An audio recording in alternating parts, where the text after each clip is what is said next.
Allow the children It's okay. Off your mind, it's okay. Off your mind, like me. Chai! Now wow, people wey suppose talk truth to power don't off mic.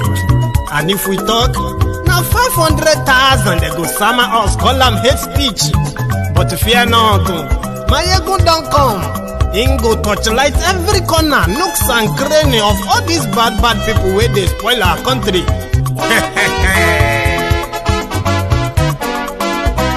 So my people make we laugh, oh yo yo. Mayegun don't come, oh yo yo.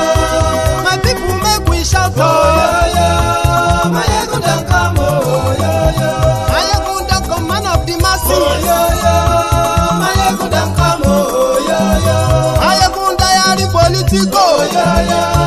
Mayegun don't come, oh yo yo. This one not the off in mind, oh yo yo. Mayegun don't come, oh yo yo. Can in the touchlight every corner, oh yo yo. Mayegun don't come, oh yo yo. Okay, some people be they holla say they want the power. Chai, them be promise us say we go get light and power. Them hustle sote they can't get the power. But now they know they do anything with the power. Every day, dollar just they get the higher power over naira. See them talk say make we off mind, but thank God say Mayegun don't come. So my people make you loud, oh yo yo. Mayegun don't come, oh yo yo. My people make we shout, oh yo yo. Mayegun don't come, oh yo yo. Mayegun don't come, man of the masses, oh yo yo. Mayegun don't come, oh yo yo. Mayegun diary politico, oh yo yo.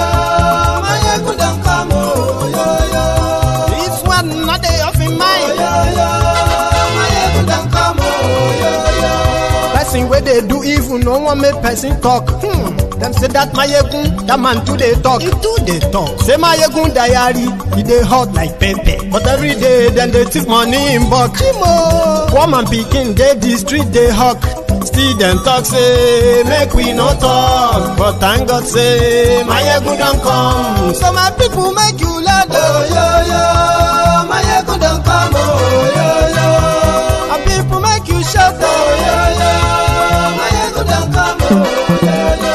Mayegun don't come, man of the masses, oh yo yo. Mayegun don't come, oh yo yo. Mayegun diary.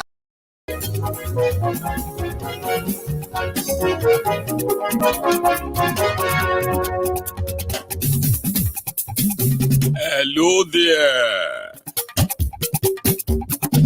Mayegun làwa mọ̀ làmọ̀ tó dòdòdò.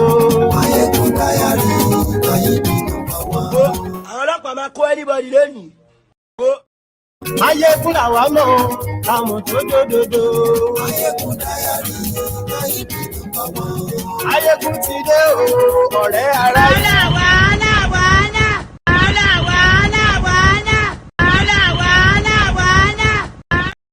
Mayegun diary, Mayegun number one.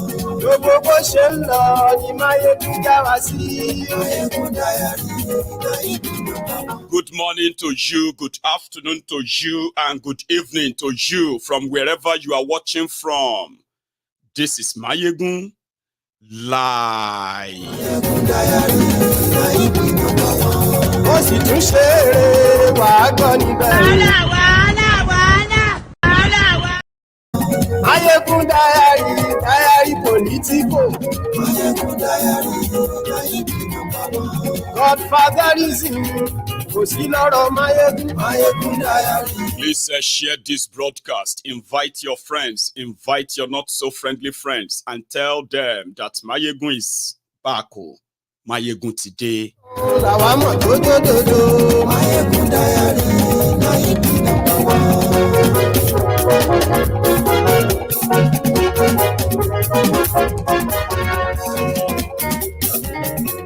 Àní ẹ̀sùn rà kì í. My husband is not a magician. Ọ̀jẹ̀lú ẹ̀sùn rà kì í. Whatever Nigerians are going through right now, you better continue going. There is no solution from the stable of Kolu Tinubu. Lórí YouTube. Mayegun ti dé. And yes, Man, they told you will hit the ground running. Cannot even be found. They said he's not a magician. Does it take magic to run? Hit the ground running. That is from Remi Werepe. Remi Tiflungu. and yes, Presido Barufi, and yes, Obagoza Zu Ze. Otunti Ze. CSU has delivered. CSU Tibokadi. All the records don't cause Igbo problems are now in the custody of Atiku's lawyers. It is about to go down. Share the broadcast. yes,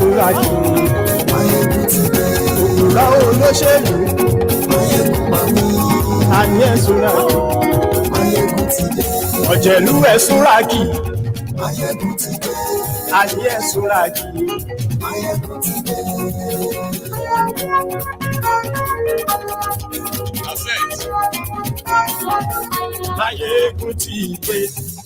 Mutideo.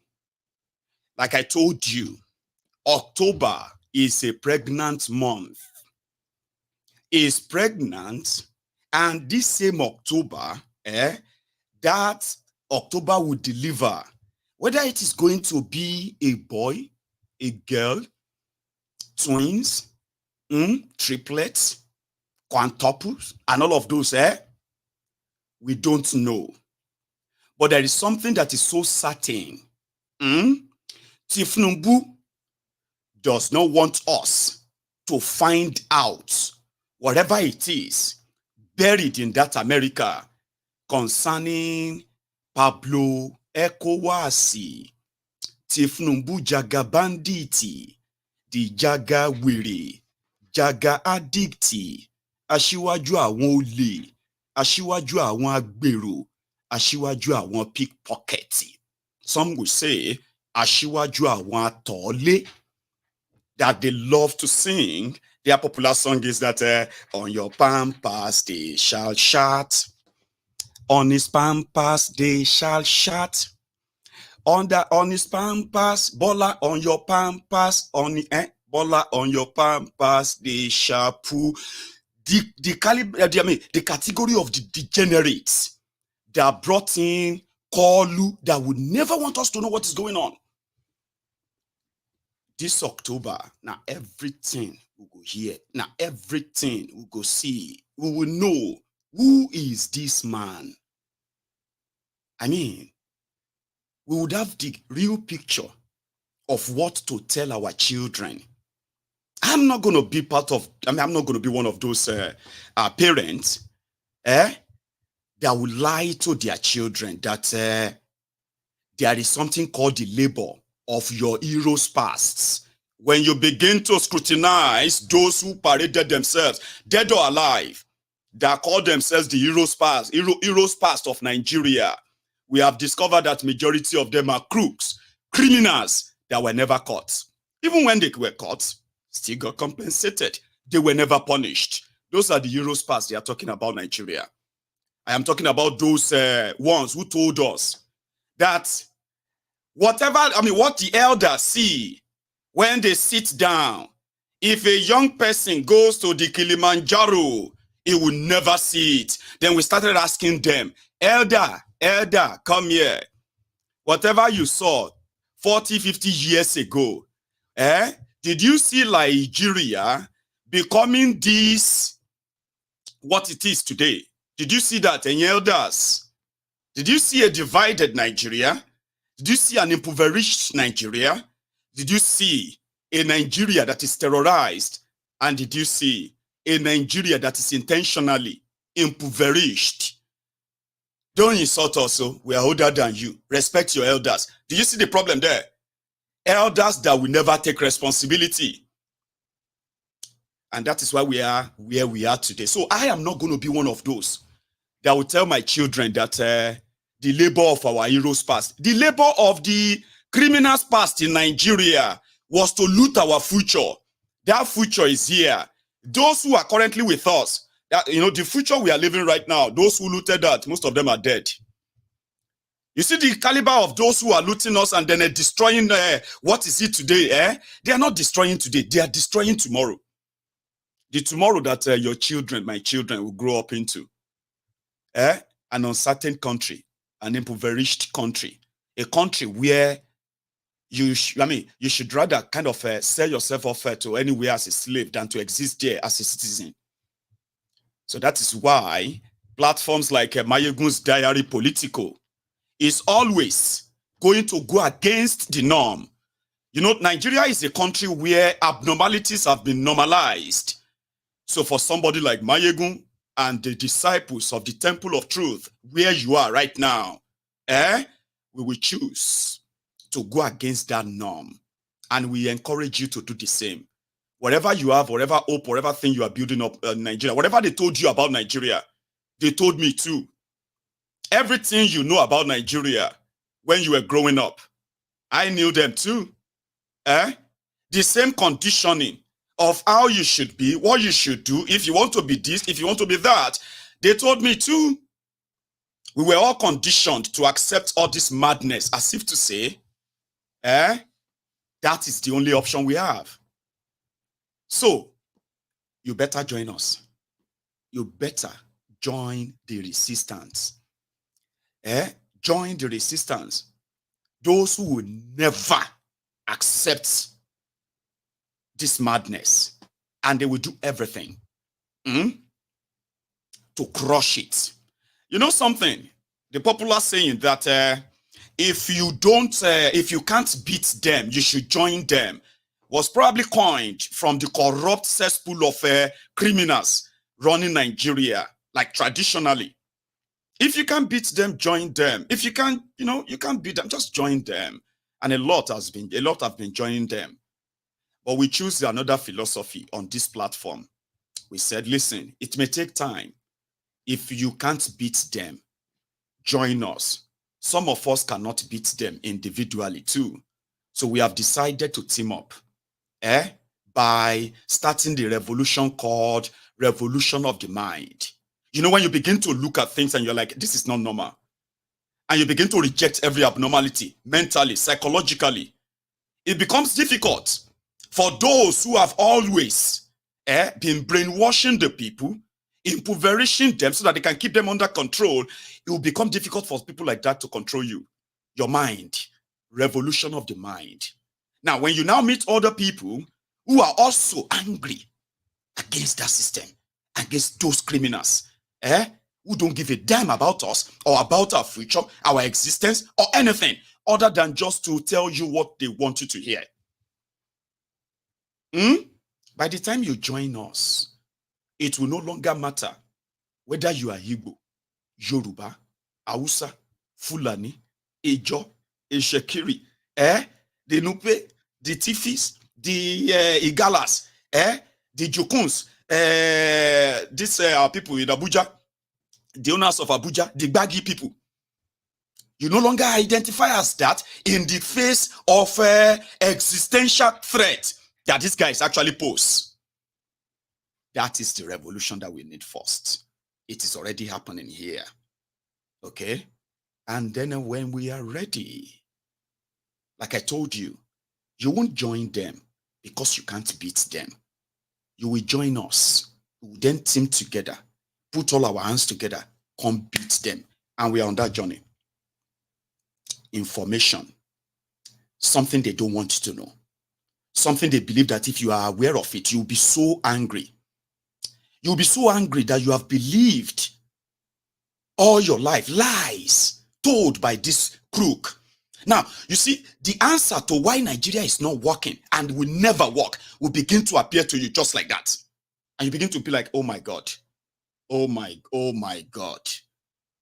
There is no way a country will exist this way and be run this way and will ever prosper or progress. There is no way. Then you begin to agree with us. In that state of anger, controlled, managed anger, we will take back our destiny. We are not there yet, but we are on our way there. That is why social media is a great threat to the criminals ruining Nigeria. They were everywhere. Kolu that didn't tell you anything. He never debated anyone. He never had any serious conversation around whatever he was going to do during their campaign. He was everywhere telling you, I came here to dance. Jagaban. Everybody vote for Jagaban. Jagaban. Everybody vote for Jagaban. Hope is here. Happiness is here.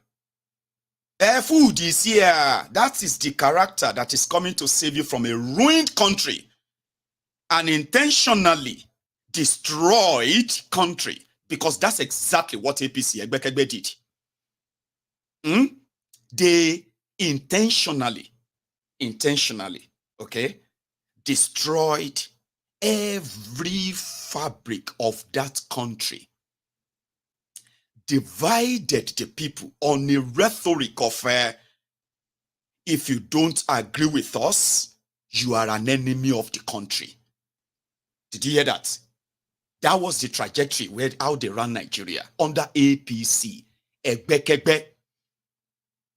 If you ever disagrees with all of what they were doing or decided to expose them, you will become a target. Not because they would eventually go back and deal with that problem. Sure you get? No, they would deal with you. It became so sad that when the insecurity in Nigeria started escalating from Boko Haram to ISWAP, from ISWAP 1 to ISWAP 2, from ISWAP 2 to Fulani terrorist, from Fulani terrorist to the one they call banditi, unknown gunmen, the entire Nigeria became captured. Entire Nigeria. Insecurity became something that people had to cope with. You see this Olori Bruku APC, Egbekegbe, today, they were defending APC, Egbekegbe,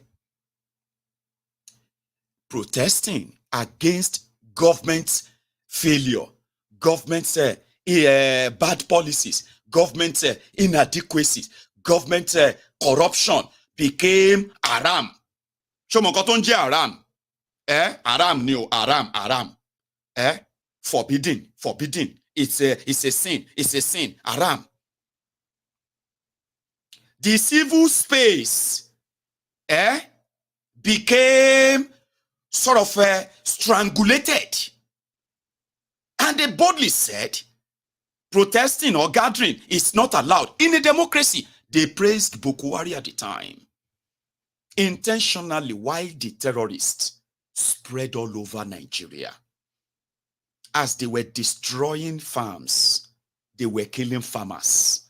As they were kidnapping women, they were raping children. As they were looting military armory, they were shooting down fighter jets. It became a theater of absurdity. That was when Nigeria earned the title, the second most terrorized people in the world. And just like that, this was the physical attack, the physical terrorism against Nigerians. So there is another one, economic jihad, economic terrorism against Nigerians. They were doing it. It was like, it's okay. Endure. Buhari is working. The result of all of this will start happening in 2 years' time, in a year time, in the clinical time. People were dying. Those who died of hunger are more than those who died in the hands of state-sponsored terrorists called Boko Haram and Fulani terrorists. Don't let that shock you. More Nigerians died because they couldn't feed than those killed by the terrorists. In fact, more even died because they couldn't afford the medical bills to take care of themselves. I mean, Nigeria is a place that is so unreal. Every logical things from elsewhere doesn't make, it becomes illogical in Nigeria. Don't take any template from anywhere and take it to Nigeria that you want to use it to kind of solve any problem in Nigeria. It will be defeated because the Nigerian issue, You see that devil where now they go to Saudi to throw stone at, eh? Those are the ones who are wearing Babariga right there with you in Nigeria. Buhari unleashed economic jihad on Nigerians. First, the subsidy they called scam. The subsidy fraudsters, those who are collecting the money, who happen to be the friends of government as well. Majority of them inside the APC.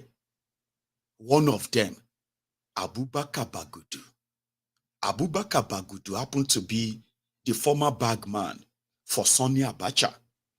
Abubakar Bagudu succeeded in helping Abacha to siphon billions of Nigeria's money that he had to cut a deal that for him to show them where the money was, they would need to give him 20% of that and immunity from prosecution of the crime. He got that and he became very rich. He became governor of Kebbi State. And these are the characters at the time inside the APC, Egbekegbe, economic jihad, as they were stealing people's money from their banks and bank accounts. So were they stealing whatever it is that you can call the revenue earner for the country? Forex earners, like crude oil, gas, and what have you. Nigeria Naira became almost a tissue paper. Nigerians lost their jobs in a way that they have never seen or witnessed before under these criminals. I mean, how do you explain a country governed by lunatics and the career criminals, and in 8 years, unemployment jumped from 13 million to over 80 million, where right now, more than 70% of the population have no real job. They just have something to get by. That is not even just the problem. That you even have that job does not even add any value as well. Because whatever you get from it, every day, your Naira continue to depreciate and depreciate. And if I have to put that in figure, in number, right? In 2015, right, the value of your Naira to what it is today, and that Naira lost more than 80% of its value. Today, the Naira is just like that paper. You just need more of it in order to get a cup of coffee. And that is more or less like the road to Zimbabwe. You use wheelbarrow to push your money to go and buy bread. You will see money on the road like papers. And when you pick one and you realize that the value is not something that can even buy you go-go, you throw it down. On the way to that, but guess who suffered it? Businesses. More than 1.2 million businesses shut down in Nigeria. Whether not big, medium, micro, or macro, it doesn't matter. They were folding up like that everywhere. These guys ruined Nigeria to the point that Nigeria is using 100% of our own revenue to service debt. It's not paying debt to servicing debt, and nothing is left but to borrow more. And in that 8 years, I was here shouting every day, every hour. And guess what? APC, Egbekegbe, that was doing all of this, destroying Nigeria. They were calling people like us enemy of Nigeria. People lost their lives, lost their savings, lost their investments, lost their jobs, lost their businesses, lost things. A lot of people lost relationship, lost their family under these 8 years of APC. Egbekegbe. Then they said, person where they dance is coming to come and solve the problems for them. A demented, sick Kalu. Then they put up all of the package. They couldn't sell him. So they had to resort to tribal, ethnic, and religious divisive politics. And right before our very eyes, after doing that, they are turning it around to say, oh, other people actually turned the politics to politics of a tribe, politics of ethnic, politics of religion, when we saw everything that happened in black and white. And that's what they do.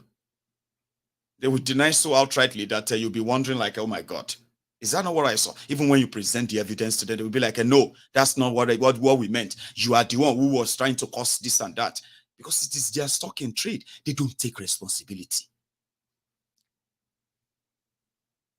So, Sanwo-Iku and the set of people who organized this killing of Nigerians, when Nigerians were asking them to stop police brutality against the young people.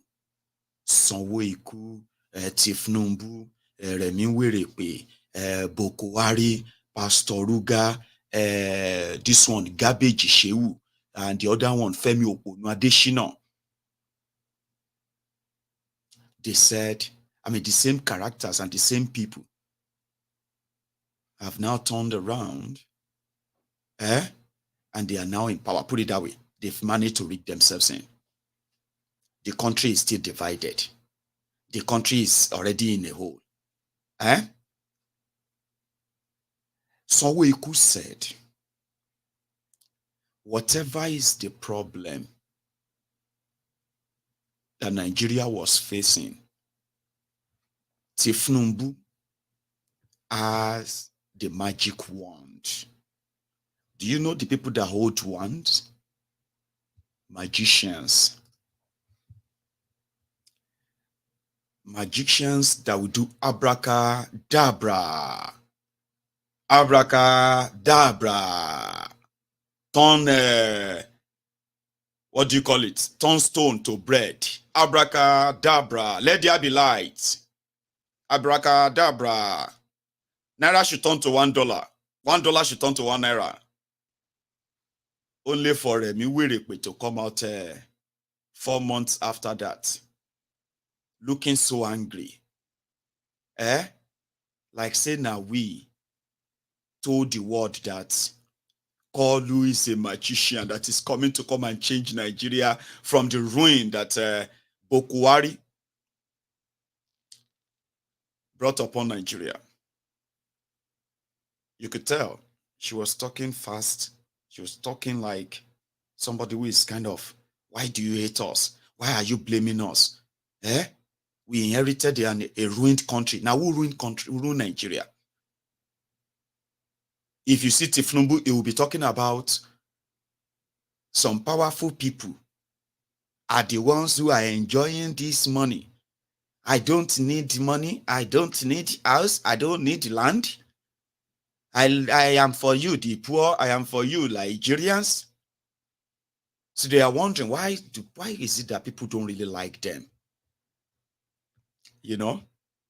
So, Remi was at an event today. I'll first play you that one. We are not here to put blame on any administration, but to fix what is damaged. My husband is not a magician. He's going to work brick by brick, and I believe and I hope that you will have faith in this administration. The best is yet to come for us. Did you hear that? It's like, why I don't understand why you people don't understand us. My husband inherited a ruined country. Who ruined Nigeria? We don't want to put blame. We don't want to blame anybody. But all of you know now. Abi, you know what somebody told me? Listen to this one. It's like a narrative for all of you to understand Tinubu better. And whenever we say Tinubu is a career criminal, I also want you to understand that context very well. Normally, people believe that people like Tinubu, they play a long game. when Tinubu was supposed to be doing his drug dealing, that one that they were importing rice to Thailand, I be from Thailand, with Wole Soyinka that time. That would have been early 90s, Abi. But before then, in the 80s, there were also pandemic of drug, what do you call it? Drug smuggling. If you remember, what's that woman's name again? Mary Okon. The one that they said was bringing in, was arrested for drug trafficking or so. What's her name again? Anyway, you shall remember, it was in the mid 80s and late 80s. Okay, sorry, late 70s, early 80s, mid 80s, and then early 90s. Drug trafficking. Gloria Okon, God bless you. Do you remember that Atiku was a custom officer at the time? And there was a time of 11 briefcase passing through the custom that Atiku said he allowed it to pass. This were briefcase of Buhari and his family and all of that, money or whatever. You remember that story? That's not where I'm going, okay? I'm trying to give you the context of a long game that criminals like Tinubu are very, very good at, okay? Here, remember that Atiku was a custom officer, Oga, in custom, Abi? And Atiku was said to be very rich when he was a custom officer. It was also those era that Tinubu and his gang were doing drug trafficking at a wholesale scale, industrial scale. Yeah? So one way or the other, Atiku said he has known Tinubu since the 80s. I'm talking about when they were friends, which means Atiku knew Tinubu very well as well. Abi? Now, fast forward, okay, to 1999, all right, when Atiku became vice president, Tinubu became governor of Lagos State, okay, but they were in different parties, PDP and AD. Now, this new adventure coming from their background, though, when Atiku and Obasanjo started their fight, no, before then, when Obasanjo decided to withhold the local government money for Lagos State because Tinubu created extra local government areas, and Obasanjo said, no, they will not give him any extra money and they will not identify those local government areas. Remember, Atiku was Obasanjo's vice. Atiku was Tinubu's friend. The deeper story of how Obasanjo was unable to kind of twist and punish Tinubu in 2003 when Obasanjo sold that bobo to all the AD governors in southwest Nigeria, that because Yorubas didn't support him in 1999, only the north supported him and the eastern Nigeria. For Yorubas, that didn't give him credibility enough. As a Yoruba man, Yorubas didn't support him. So he now sold that bobo to Yoruba governors, including Tinubu, that if they allow the Yorubas and they are supposed to vote for him, he will make sure that all of the Yoruba governors return more or less like unopposed, that they shouldn't worry about the PDP governorship candidate.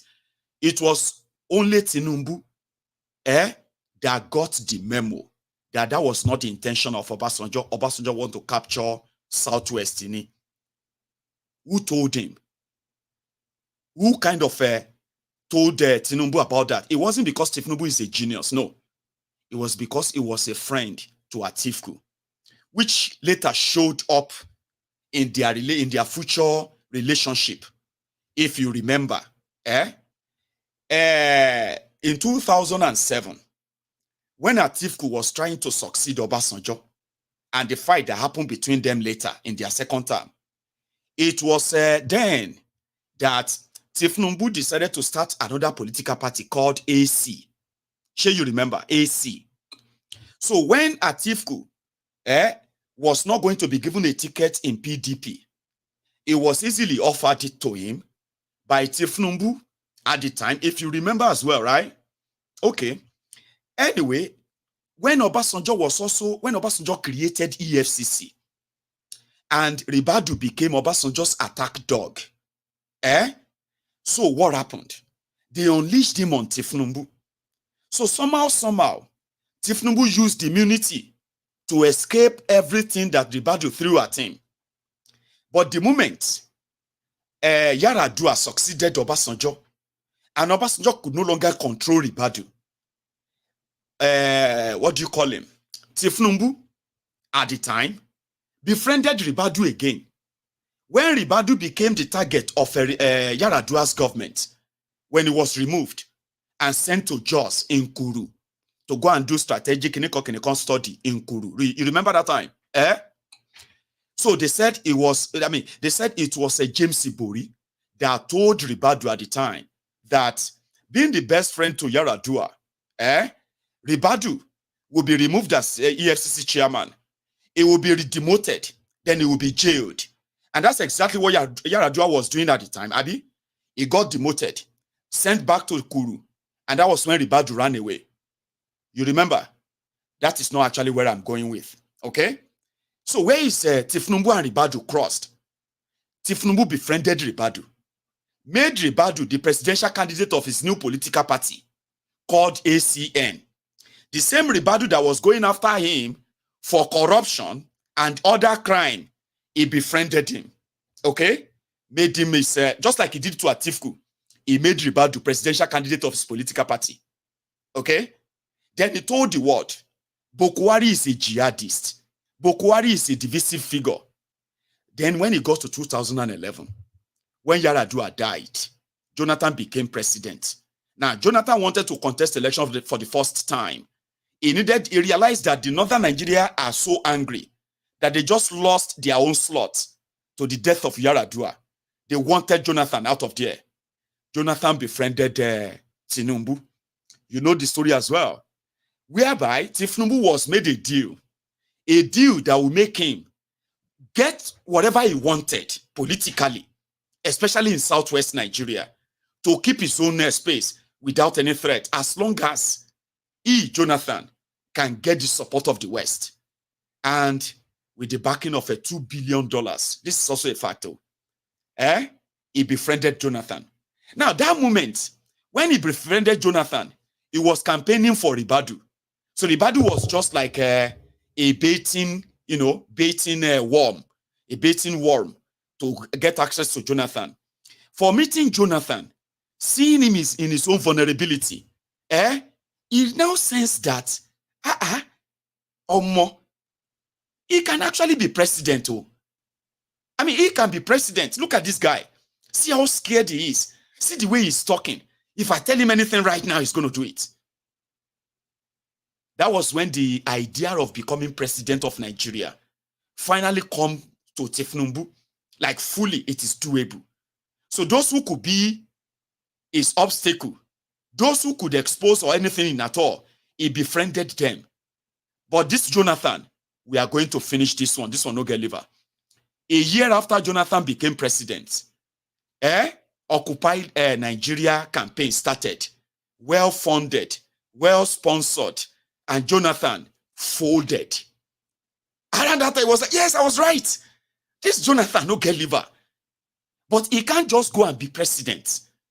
He will need somebody to be the bait first. That was when he decided to go and befriend the jihadist CPC of Buhari. Maybe Buhari should come first. Then after Buhari, then it can be me. That was how Tinubu plotted his way to be president of Nigeria. And those who knows him better, it's like having compromise on one another.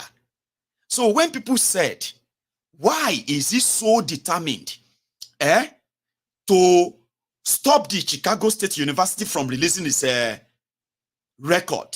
And why is Atiku so invested in making sure they release everything? What do they know about themselves?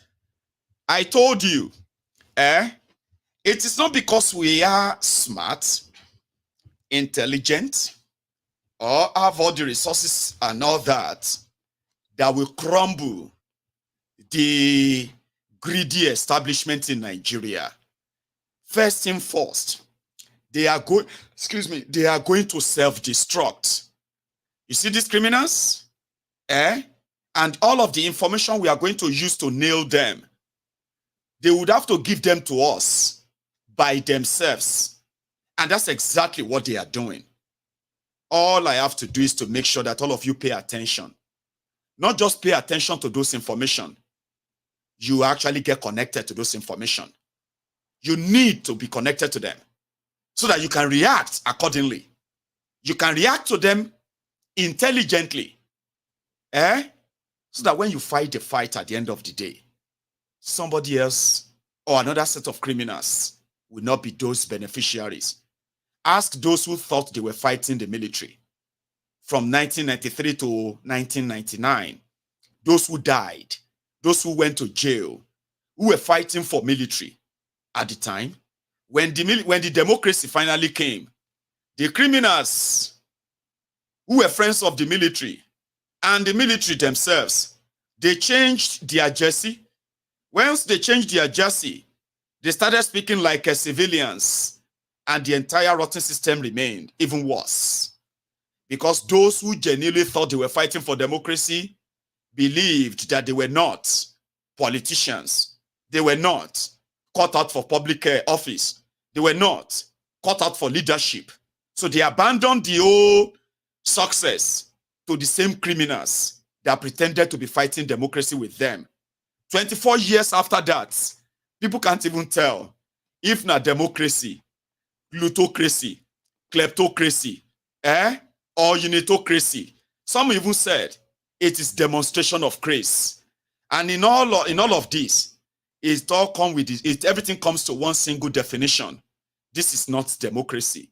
Because if you want to fight these criminals when they destroy themselves, you have to make sure that none of their remnants, none of their proteges, none of those associated with them who believed in them, who enabled them, has any chance of leading a single house, not even a community. Again, right information, education, and connection with better psychological preparation, like all the shon that you can think of positively, will come handy when we are connected, so to say, when you have the real connection, so to say, to the information you are being given.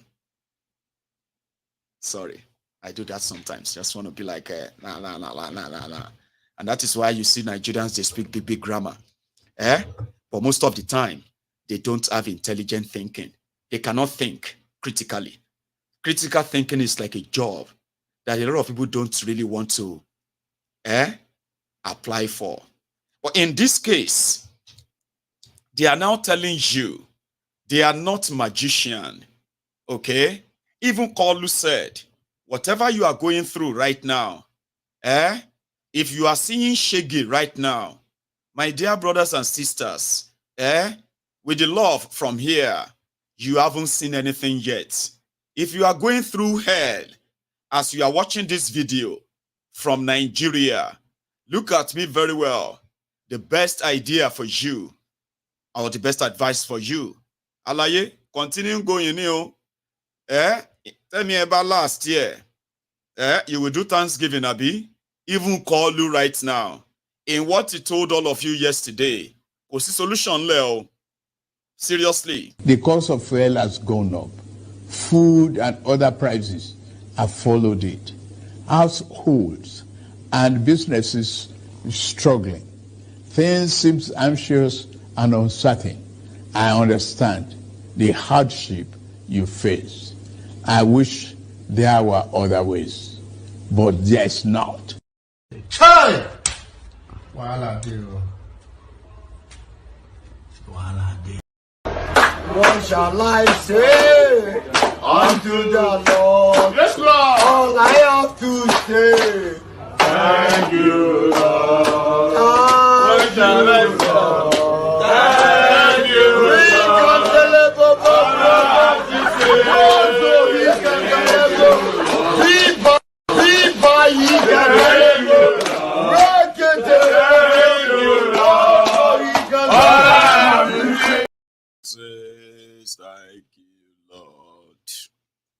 There is no other way. That is what Kolu said. Briefly, I was on, what do you call it? I was on my Facebook yesterday. And then one of those, the usual living in denial, unity beggar, Aslika, and the rest of them like that. One of them now said, Mayegun, you can cry and cry. You will cry for 8 years. And I was actually in my car. You know, sometimes when I'm in my car, I'll go live on Facebook so that to show those who are in Nigeria that where I live is not heaven. It's not being governed by angels. Okay? Provision of basic amenities is to the beneficiary of all, not just the rich or the poor. So I do show that. And I go, they had my own, what do you call it? Ekwe to eat once in a while. I'm adding the ekwe to those who have made Nigeria what Nigeria is, and they have turned Nigerians to what they are. So I was in my brand new Akana 2023 brand new car. That's what I drive. Let me brag about it, okay? Don't take any offense because of what I'm about to tell you. I drive 2023 brand new car, okay? And I live in a country that is sane. However, me now kind of sharing all of that to say, sure, we don't deserve this, sure, do we not deserve good roads in Nigeria? Do we not deserve, you know, a clean environment there? Do we not deserve this better standard of living? Must you be rich before you can actually live? So somebody now said, continue to cry. Now, so you go cry for 8 years. And I said, Baba, even though we know that the destruction that these guys have done on Nigeria and on Nigerians have made a lot of you mentally deranged, etiyawiri. But sometimes I do ask myself, that are you actually happy? You are happy with the way you are living in Nigeria? Are you happy that way? Like, it's fine, it's okay. And I said, if there is anything to make you understand that your life generally, or whatever is happening to you, it's not because you are a sinner. It's not because you don't know God. It's not because of all those rubbish they've told you as reasons why your life is what it is right now there.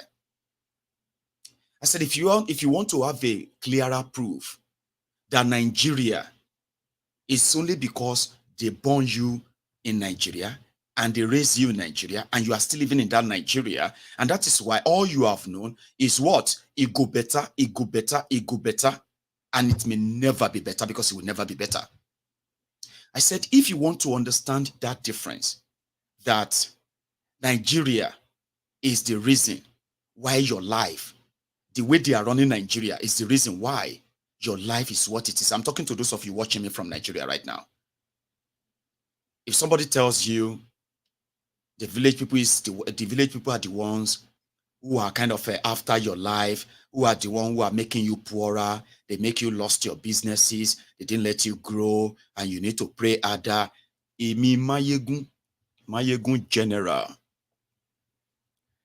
should be a very good testimony to tell you that Nigeria, and those running Nigeria, they have always been after your lives, after our lives. I am a very good example of that.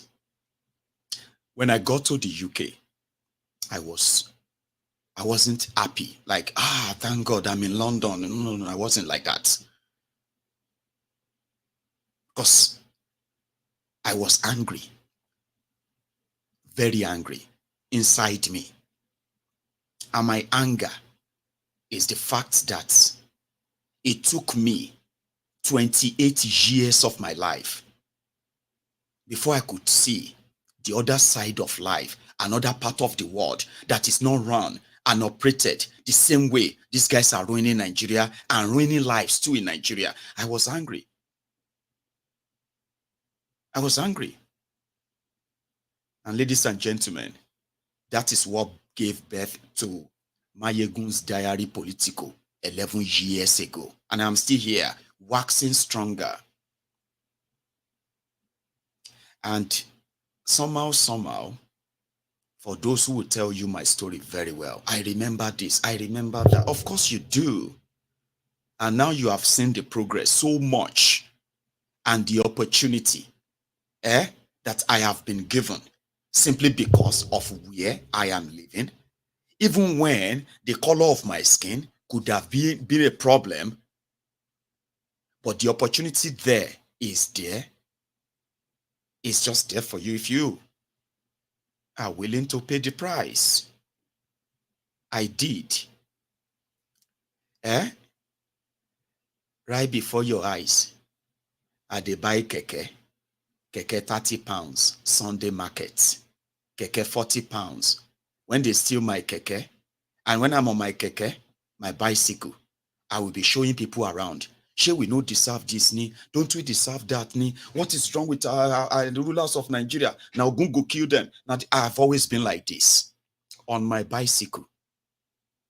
And majority of all these crumb eaters, crumb chasers, ass lickers, all risers from Nigeria, they've always been telling me, come back home. If them born you well, come back home. As they were destroying their lives and sending more and more of them out of Nigeria, escaping from Nigeria, and more of them being drenched in poverty, being drenched in so many other mysteries that these guys have unleashed on you.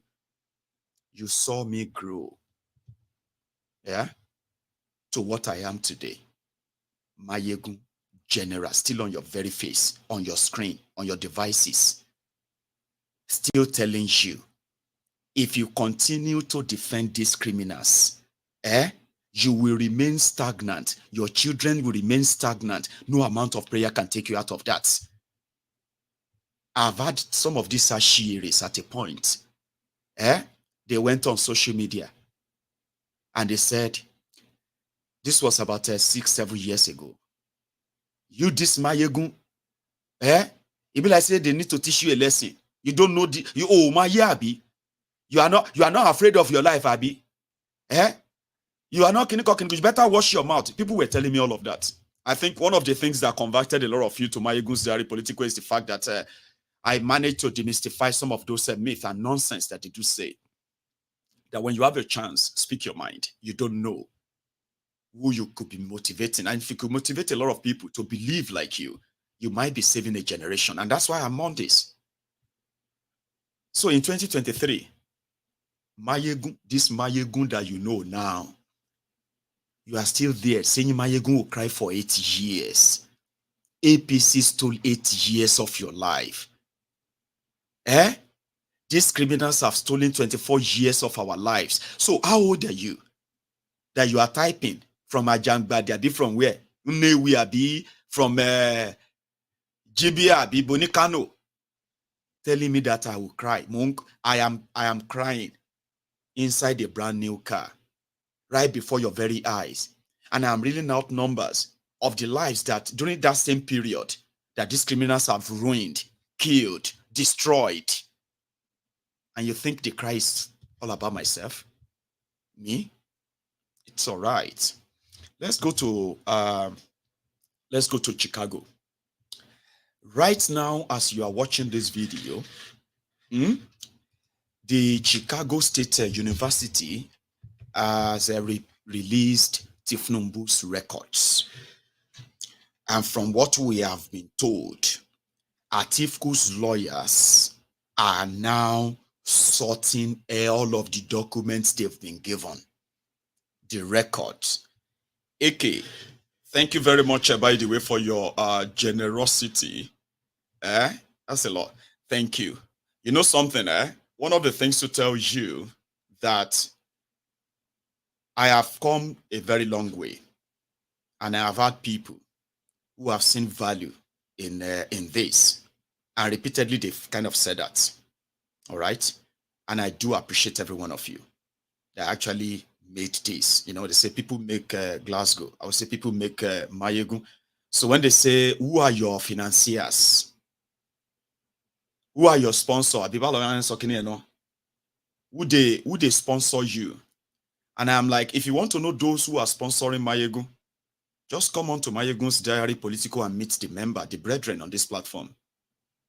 And then you will understand why and where Mayegun's confidence always comes from, and why it will probably take a trip to hell and back for Mayegun to compromise.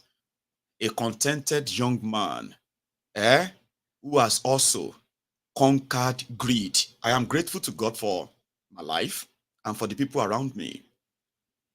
So if you want to see those who are sponsoring Mayegun, just come on to Mayegun's Diary Political and see people who are doing things, supporting Mayegun in on their own volition, from the position of conviction. I'm going to support this guy. No, this guy is great. No, he's doing a great job and all that.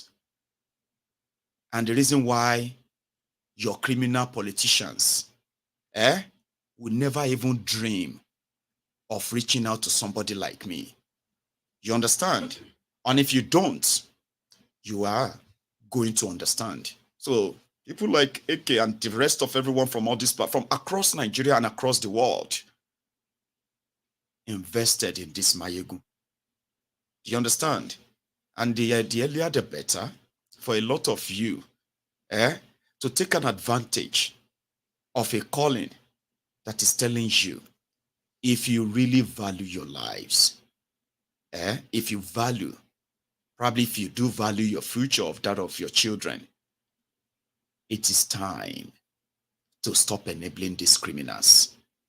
This is absolute time to take back your own life from their own chess table, obviously, if you want to.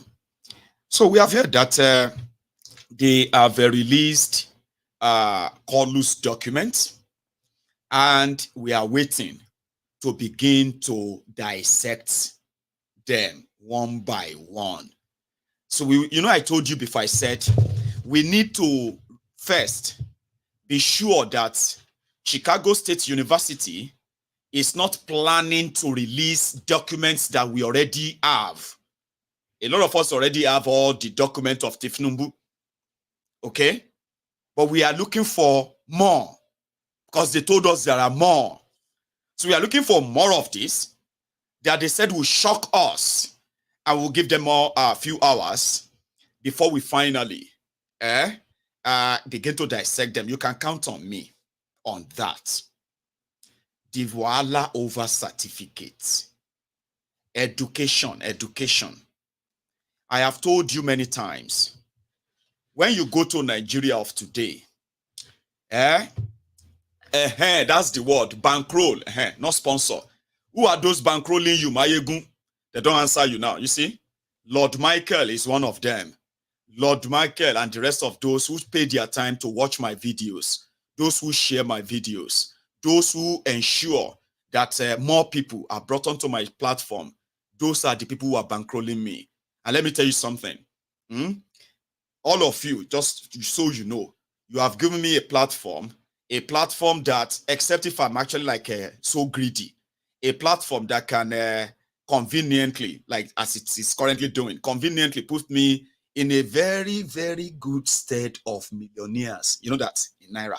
So I'm in the stead of the millionaires. He said that Mayegun is a millionaire, courtesy of those who are bankrolling him. But they don't have a clue. They have no idea.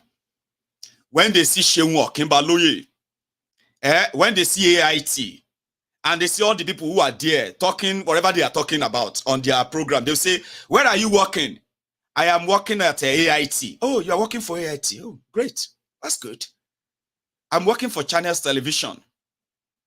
Ladies and gentlemen, you are currently on the top, and if not the biggest, political platform from Nigeria. When you say a political platform that discusses Nigeria politics and detail, I still want to believe that there is no other one than Mayegun's Diary Political. You know that.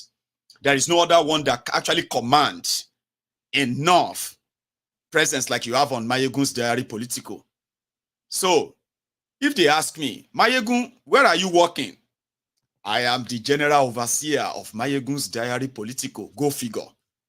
So thank you very much, everyone, for that. So like I said, I do my own research. I bring my own pieces together in order for every one of us to sit together and reason and use all this information, right, to get ourselves shielded from the propaganda, the lies. I mean, they say anybody who really wants to grow, you must be willing and ready to unlearn and relearn and learn and unlearn again. That is how you grow. A lot of us have been told lies all our lives about Nigeria. We are discovering now that they've lied to us. Now, we won't feed on their lies anymore. We will debunk those lies so that those who need to hear and need to know are also brought kind of up to date. So if you have no idea what Mayegun does, probably, yeah, you know, you should spend more time here. You should. You should. However, let's go forward again, okay? Like I said, we are waiting for the total, dissertation. I mean, a total breakdown of the Chicago info. Mind you, I told you this is October, okay? So this is October, and there's so much that is expected to happen in October, especially on Tinubu and the corrupt government of Nigeria. You see, education in Nigeria, when we were growing up, used to be something that, oh my God, they sold education to us as our ticket out of poverty. And generations after generations bought that. You need to be educated. You need to go to school. Okay? You need to be able to read and write. You need to be this and blah, blah, blah, blah, blah, blah. But you see the criminals who are running Nigeria, they now brought the bar. Sorry, before you could get any good job and all of that, if you want to go and work for people, you will need to attain some certain level of education. Our poor parents also bought it. The idea of educating their children so that they will take them out of poverty. If you want to get any good job, you have to get good education. But if you want to be an elected member of parliament or the president or governor of Nigeria, of any state in Nigeria, all you need is just your primary school education. That's it. So which means they set the bar low already in order not to tempt anybody or deny anyone from attaining leadership because of their education. But Baba, over the years, this education now almost become nothing. The value for education has so dwindled that the quality of that education has also dwindled as well, reduced drastically. A lot of people are just getting educated in a way, they are not getting educated, they are going to schools just to get certificate education, or no, that's not the word I want to use. To get a paper confirmation that they went to school. 63 years of Nigeria independence. There is still no homegrown engineering firm that you can say Nigerians who are engineers are building Nigerian roads, super highways. Nigerian engineers who went to schools in Nigeria were building Nigerian railways. Nigerian engineers are building Nigerian power stations. They are building and designing them Nigeria way. Sure, you get, everywhere you go today, you will see Lebanese, You will see Chinese, you will see German, you will see Americans, you will see British, you will see Italians, you will see everyone from everywhere with the name of their own company, building roads, building bridges, building schools, building hospitals for Nigeria, building power station, building rail line that Nigerian engineers don't build. But they have a league of engineers. You need to belong to that league of Nigerian engineers. You must have connection. If you don't belong and have that certificate of league of Kineko, those engineers will come for you. You have to join them. You have to join the Association of Nigerian Engineers. Nigeria have professors that don't discover anything. Researchers that don't research and discover any new things that could actually change anything in Nigeria. 63 years. Everybody just went to school to be called professor, to be called doctor, to be called lawyers. You have lawyers who are studying law, but they are using a very, very defective constitution called 1999 constitution. None of them is bold enough to say, why are we studying law in a lawless country? They just went to school to be called lawyers, to be called doctors, to be called this. Apologies to doctors, so that one is not the same one. Because doctor is a very serious one. You need to really be a doctor. Nigerian doctors are they're like people are looking for them all over the world. So which means they actually so I'm not going to talk about doctors that way. Though many of them will defend their own certificate. Of course, we have quack doctors. Unfortunately, some of the best hands, best trained doctors in Nigeria have been taken out of Nigeria. Now you have quacks who are now treating Nigerians who cannot even afford healthcare. But anyway, I'm just talking about people going to school just for the sake of the paper, not to add any real value to that country. So why is Kolu trying to forge certificates? Why did Kolu forge certificates? Why did he want to say he's this or that? All over the world, we have seen people who have done great things, who didn't go to university, who didn't go to school. Yes. We have seen world leaders too, who made remarkable impact on the lives of their people and their countries.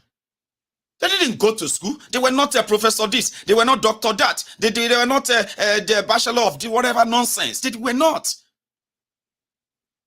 Why is Kolu disgracing 217 million people to real long? Waiting be una offense should be the question. What did you do? Nigeria professors are rigging elections. They are not researching on how best to conduct election, free and fair election that will never be disputable. But they are ready to rig election, professors. And they will be pretending that they are illiterate. Have you seen professors, university professors in Nigeria? They are the ones conducting elections. So. You will see professor that wrote election results. E82, thank you. And that professor will not be able to read his own result. Have you seen that before? INEC. INEC chairman is a professor too. Momodo Yakubu, Mr. Yakubu. That is the Nigeria way. You have to turn to a criminal for you to be able to kind of live in that contraption, unfortunately. And if you don't want to be a criminal, you will be the victim. That they are what? They are victimizing the ordinary Nigerian. That's what they call you. Why is Kolu disgracing Nigeria? Why is he disgracing everybody? The country that pride itself as one of the most educated, one of the country with the most educated people coming out of Africa. Brilliant minds who are doing great things outside Nigeria, all over the world. How come every one of them is currently trying to make it look like those who are trying to understand why Kolu have to lie and forge certificates when all he needed is primary school education to be your president anyway? I mean, I can be your president. Yes, I can. All I have to do is to go and bring my primary school certificate, Muslim primary school to Bolu. I can even add some swag to it. And now the one from Okoke Hill, Odogbolu Grammar School. I'm doing too much, Gonsef. I don't need any university. I don't need any degree. I don't need any professor. I don't need anything to be your president. Do you know that? But they don't bomb me well. May I take my Muslim primary school certificate, go empty and say I want to apply for the position of a general manager. They won't even arrest me. No. They will call people to take me to psychiatric home to go and take care of me. This guy know well. So what do you want? I believe that I am the best candidate to be the general manager for the MTN all over Nigeria. Why? How? What do you mean how? I said I am. What? Okay. Do you have any qualification to? Anyway, here is my almighty Muslim primary school Dogbolu certificate. So if MTN now said, we really you the mad, I go tell them, say, you self the mad, I be you the crazy, where is Tinubu's primary school certificate? Is he not your president? Are you mad, But he lied about it. It doesn't have to lie. Or should I say, it didn't have to lie. Now he has to spend millions of dollars trying to bury that lie. And they have to tell many lies. So you see, he didn't have to lie. Just tell everybody, I don't go school. Fraudster Sotobokeyamo, a senior advocate of nuisance. Can you believe that? Son, senior advocate of nonsense and the nuisance. He said during the time of Tinubu, he was homeschooled. Any man shekpe, ekpe lo ma pa gbogbo eyin te bring disgrace here upon everybody. Ogun lo ma pa gbogbo yin tomotomo. Kuwulo no, you are not useful to anything. Oye ko gun pa yin ko waste yin ni. Everybody look busy the way you see. Everybody don't face one hardship or the other. Somebody said that if you see every Nigerian right now, everybody is going through one or two things. But if you look at me, I am going through more than 20 things. So Ogun and everybody is busy. But anytime we Ogun less busy, cover me kill you down. He didn't have to lie. But he lied. And he's spending money to keep up other lies. But because we already said, we know that the Nigeria judiciary, Juditonshia, no evidence you bring against Kolu will be used. We want to believe that. A lot of us believe that. But others are saying, no, don't say that. Let them bring the evidence first. Tinubu's lawyers are now saying that Supreme Court will not accept any evidence from Chicago State University. Iro-onipekun. Iro no dey finish. You don't turn to Supreme Court staff again as you dey work for Kolu. Una see they work for Supreme Court ni. Now know which evidence Supreme Court will accept and which one Supreme Court will not accept. They play. I have said it. I know Atiku himself would never expect your Supreme Court to remove Tinubu, Kolu. But let them set the precedence that the Nigeria judiciary legitimize a drug lord, certificate forger, as the president of Nigeria, and the rest of the world can actually acknowledge that. We can't see how that one go play out. Iro-onipekun is talking about, can you even imagine? So, like I said, we will wait for the further release so that we can begin to break them down. The issue right now is that, are you going to go on strike tomorrow or not? Last night, Bajabia Mole called the labor union. I hate these flies, man. Called the labor union to a meeting. And at that meeting, they were discussing how to avert shutting down Nigeria tomorrow, promised by NLC and TUC as their own reaction to the subsidy removal. So what's going to be the solution? Kolu said he's going to pay 25,000 naira extra for 6 months. There is no new minimum wage, but they said minimum wage of Angono. The joke is on them. So they said they will add 25,000 to salary of the lowest paid workers. And then the NLC rejected that. So Gbajabiamila Amole called a meeting. And at that meeting, they said, okay, we'll add 10,000 to it. And it's not just for the low paid workers. It is for all workers. On your salary next month, or this month, you are going to receive 35,000 naira extra for the next 6 months.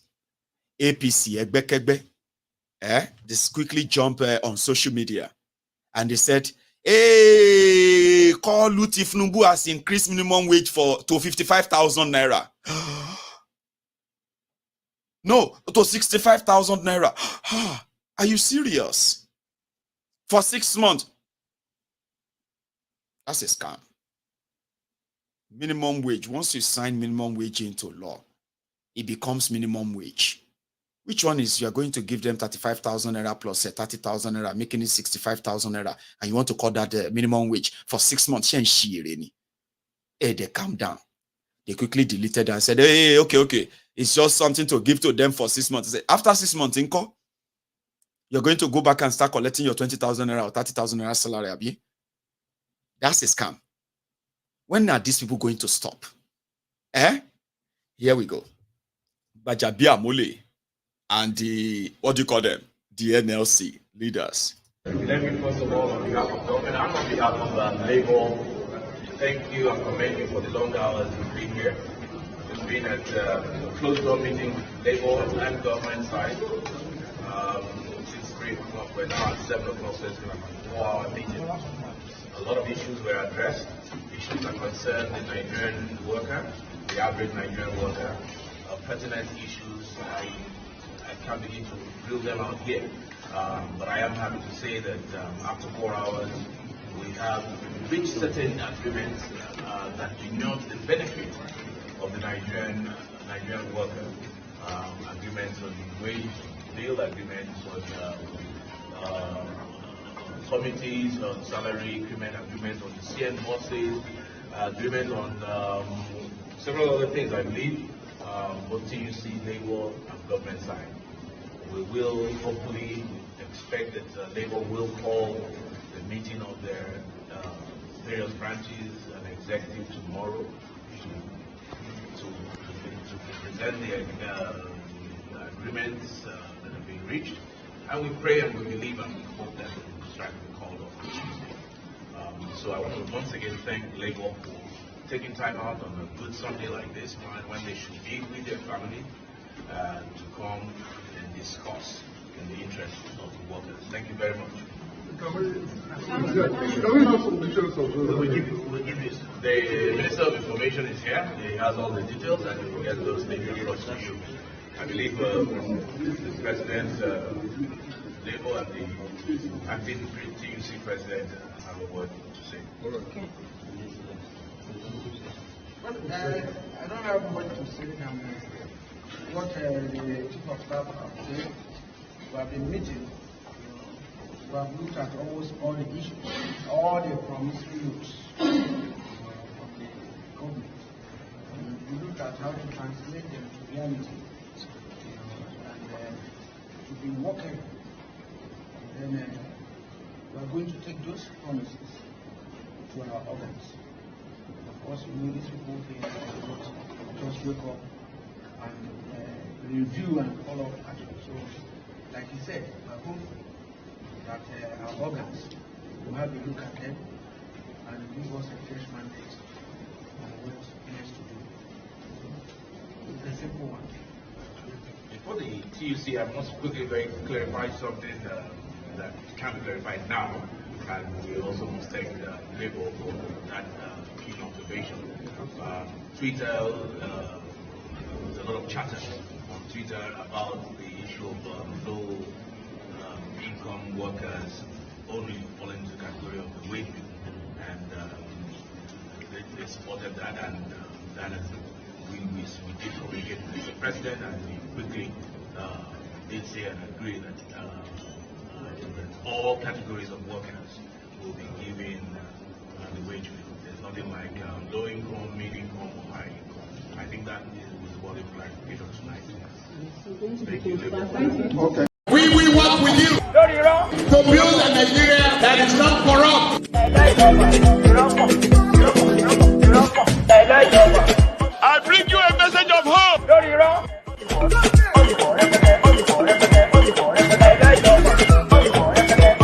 We are going to spend a lot of resources on education.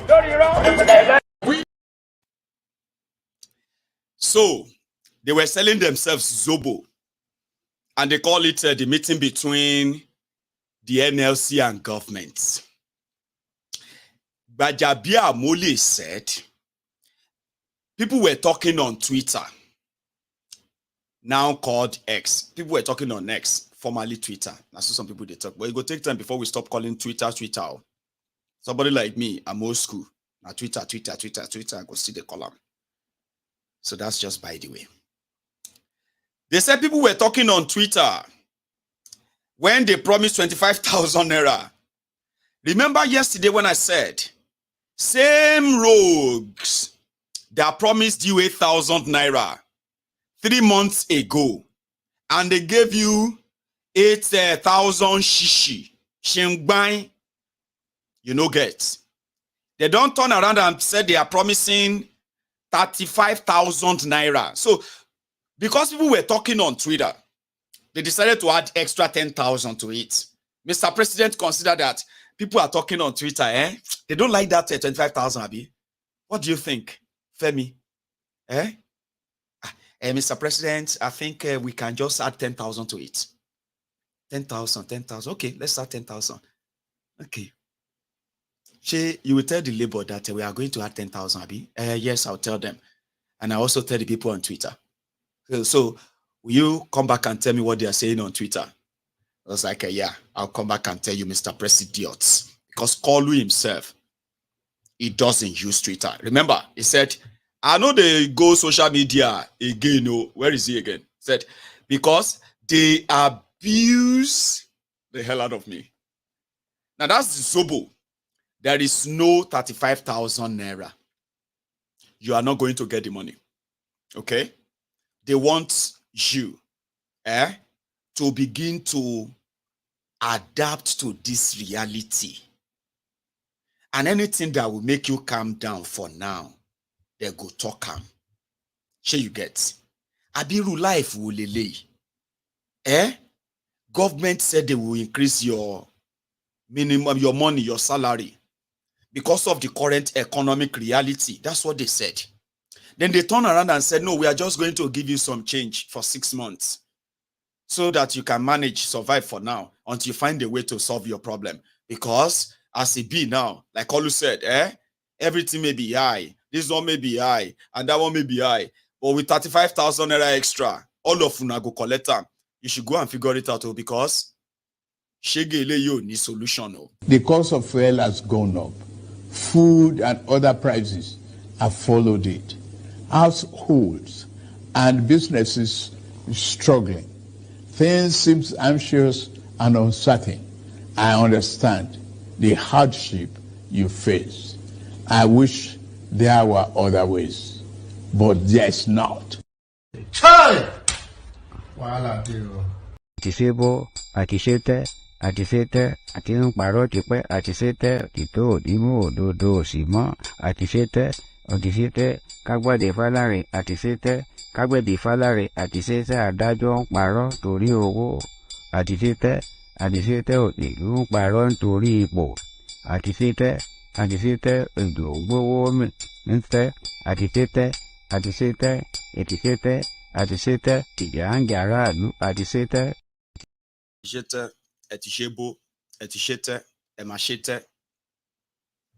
What do you go do differently is the question they usually the Agbadorians will ask. So me, I no be obedient, so I no feel I'm not obedient, so I no feel answer them for you. But they kind of got a hold of Obi himself. today, where all of these questions were thrown at him to also treat, what would you do on this issue of subsidy? What would you do on the issue of Naira? Like, what's your reaction to this Chicago State University stuff? And on and on and on, right? But before I get to that, Obi, it's the guys inside the Arise television studio. They were first in shock of something that I'm going to share now. Chatter on Twitter. Chatter on Twitter. So it's chatter on Twitter that people use to make government policies, right? So now, if government says something and I get 100 people and 1,000 bots on Twitter and talk against that policy, government official will say, okay, based on chatter on Twitter, let's change it. Let's change government policy. We've become a joke. It's a joke. It's a bleeding joke. For Christ's sake, what nation have we built? Chatter on Twitter.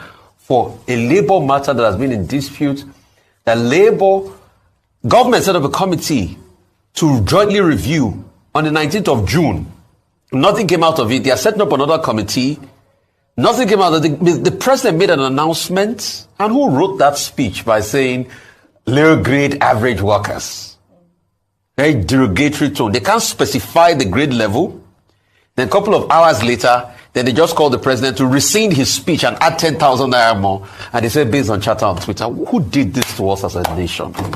What have we become? I mean, see, if you can't tell the truth because of your tribal or religious affiliation and you see a wrecking ball happen and you keep quiet, you are worse than the problem. I'm going to quote Professor Wole Soyinka, the man in you died that day. What has happened to us as a nation? For pertinent national issues that have lingered for a while, it's chatter on Twitter that make people change their mind. You took this decision without the NLC. You made a lot of other very nebulous decisions without the NLC. And when we speak the truth, they say, oh, it's emotional. No, this is real. See, you guys don't understand how dire things have become in Nigeria. We're a joke to the world. Nobody respects the giant of Africa any longer. Look at what ordinary Niger did to us. Look at what ordinary Niger did to us. And now we are seated here, we are saying, and this is the chief of staff to the president. All right. Chatter on Twitter. Dr. Please, I want the government to go and introspect and have dialogue with Labour this time around with the...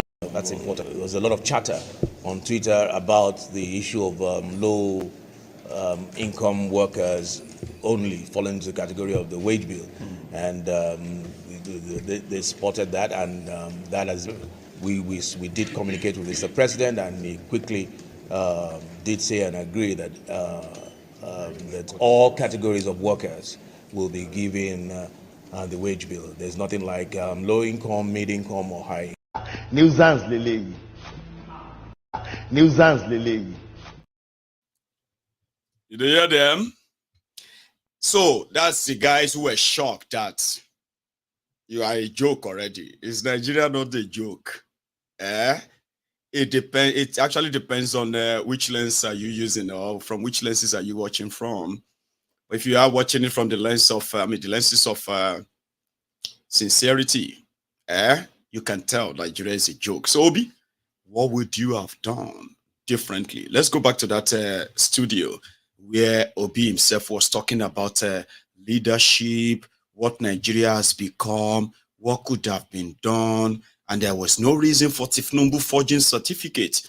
And it is true, all over Nigeria right now, certificate forgers, bunch of recovering addicts, criminals are supersede. What do you call it? They are currently in charge of different organs of government in Nigeria today. Nigeria is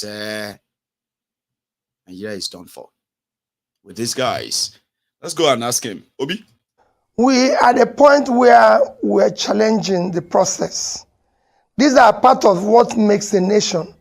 The process through which people come into office or assume or achieve anything is far more fundamental than what they do thereafter. It is important that the people come through the right door and not just jump into through the window and start saying, okay, let's move on, let's clean it up, let's do this and everything. No. So we're challenging the process. And that has to come to a logical end before any other thing. And it has to be something that people will seemingly, that's why I said, we have to begin by doing the right things. And not doing the right things is having the right process. On issue of qualification, I never said anything with regards to improving the degree or doing this. The issue of qualification is the issue of leaders making statements, doing things that are honest and truthful. This is an issue of honor and integrity. It is the foundation on which you build society. If you look at what is happening in Nigeria today, there's so many issues of certificates, age, all sorts of one falsification or the other, all over, within the leaders. There's no way people can be doing this and be able to do the right things, because that means they live in a falsified life. And that is not good morally, and a sign it should be given to the society. There's so many great people in the world who did not go to school. And I can tell you, America today, one of the highest, or I would say the greatest president America has ever had, is Abraham Lincoln. Abraham Lincoln did not go to a formal school. In fact, his entire education is less than 1 year formal education, because he came from a very extremely poor family. His education was by borrowing books and everything, which he did later. But he was able to show, if you read his history, you show that he came from a very poor home and did not have formal education. He didn't have to say he read the PhD here or he did this one here, and then there's an argument like what we're having all over Nigeria today, which is bringing the credibility of our nation into question. If you come to the UK, one of the greatest prime ministers is Winston Churchill. Winston Churchill is known to have had a poor academic record. In fact, his academic record was very bad that his father had to enlist him in the army. Even when he went to take an exam to be able to be enlisted into the British Military Academy, he sat it 3 times before he could pass. Eventually, he became a prime minister and became a great prime minister. You go to the corporate world, the biggest company we have today in terms of market value is Apple. The founder is a dropout, a school dropout. His history shows that. The second biggest company is Microsoft. At least Apple today is about 2.9, if I'm right, about 2.9 trillion company, when African GDP is about 2.9. So it's about the same thing as African GDP. The second biggest company is Microsoft, founded by Bill Gates. Bill Gates is a university dropout. It's written there. It's not, there's no question. The 4th richest person in the world, Larry Ellison, is a poor person. The mother had to give up for adoption when he was 9 months. All right. So that's so you don't really have to have all the degrees in the world to be great. But you need to be honorable about your past, so we can know who exactly you are and everything. The world are bound by great people who have poor past and no education, and that forms part of their greatness. Obi, trying to talk about doing the right thing and then not bringing the entire people of a country to this international disgrace. It be like I say those documents don't they come out small, but I'm not going to rush it. Okay, we'll come back to that on another time. All right. Here is another view concerning subsidy removal, floating of naira, and others. One of them. What I said before is that if you look at what this government have been doing since inception, you could see announcements with limited thinking, which again produces limited outcomes. The temporality of it is like announcement effect. You're just moving, and suddenly, even just yesterday, like you said, 25 naira and 35 naira, that means it wasn't thought through. But let me go back to the one I said I listened to the announcement. A few weeks ago, they announced that they're going to do 75 billion, if I'm right, to 75 companies over the next 1 year. They've done 150,000 naira to what they call supposedly small businesses. I will call it, because it was micro businesses and things like that they are going to give 50 million. And then, of course, they've come up with this new one. When I looked at that one, my question is 75 billion to 75 companies. Are these companies in Ikorodu or the ones in just Kaduna or in Inewi? Because for a huge country like Nigeria, you're going to look, if it's looking at manufacturing outfits, you're going to be looking at about 10,000 companies, which for you to make any meaningful impact, you need to take about 1,000 of them and provide them the same 1 billion each, which will be about 1 trillion. If you talk about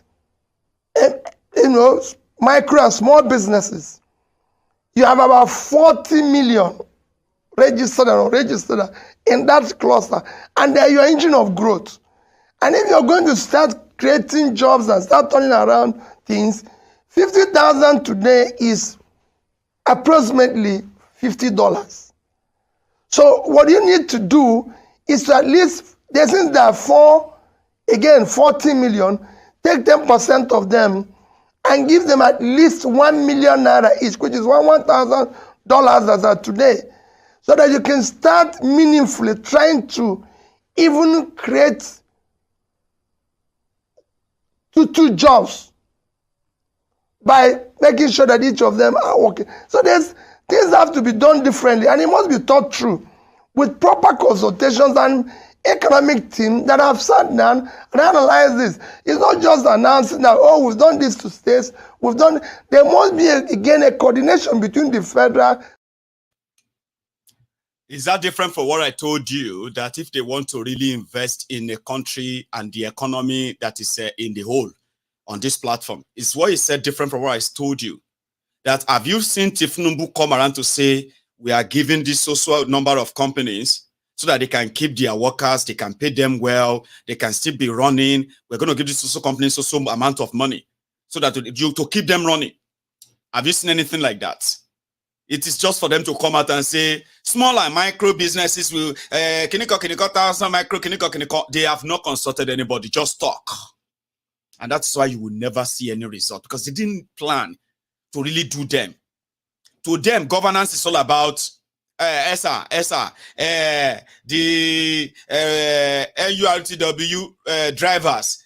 They are protesting, so they said they are complaining about bad road, insecurity, extortion, police checkpoint, and all of that. To people like Tinubu, they'll just say, who are the leaders of the NURTW? They say, an IMC. Who are, oh yeah, tell them, invite all of their leaders to my office. So when they come, they will say, yeah, give all of their leaders 1 million naira. I don't want to hear any problem again. Talk to your people, okay? We are doing everything to make sure that the road is better. There is no police checkpoints. There is no kidnappers. But we don't want any protests again. To Tinubu, that is the solution. That's the kind of way they run their own different, their fiefdom that they call the political or garden or so. They don't have any time for critical thinking. researches that actually involves people. No, that's too much. Who get that time? The geologists are complaining. Things are too hard. Things are too expensive in the market. Go and call me all the leaders of the market women in Nigeria. Give them money. Tell them that I don't want to hear anything about that anymore, okay? Tell your members that they should stop complaining. Government is doing something about it, okay? Or yeah, give them money. That is their own solution.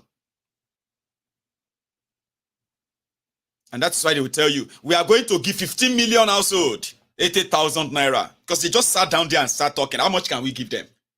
Like, how many people can we say we want to give? Let's say 20 million. 20 million people are going to collect 80,000 naira.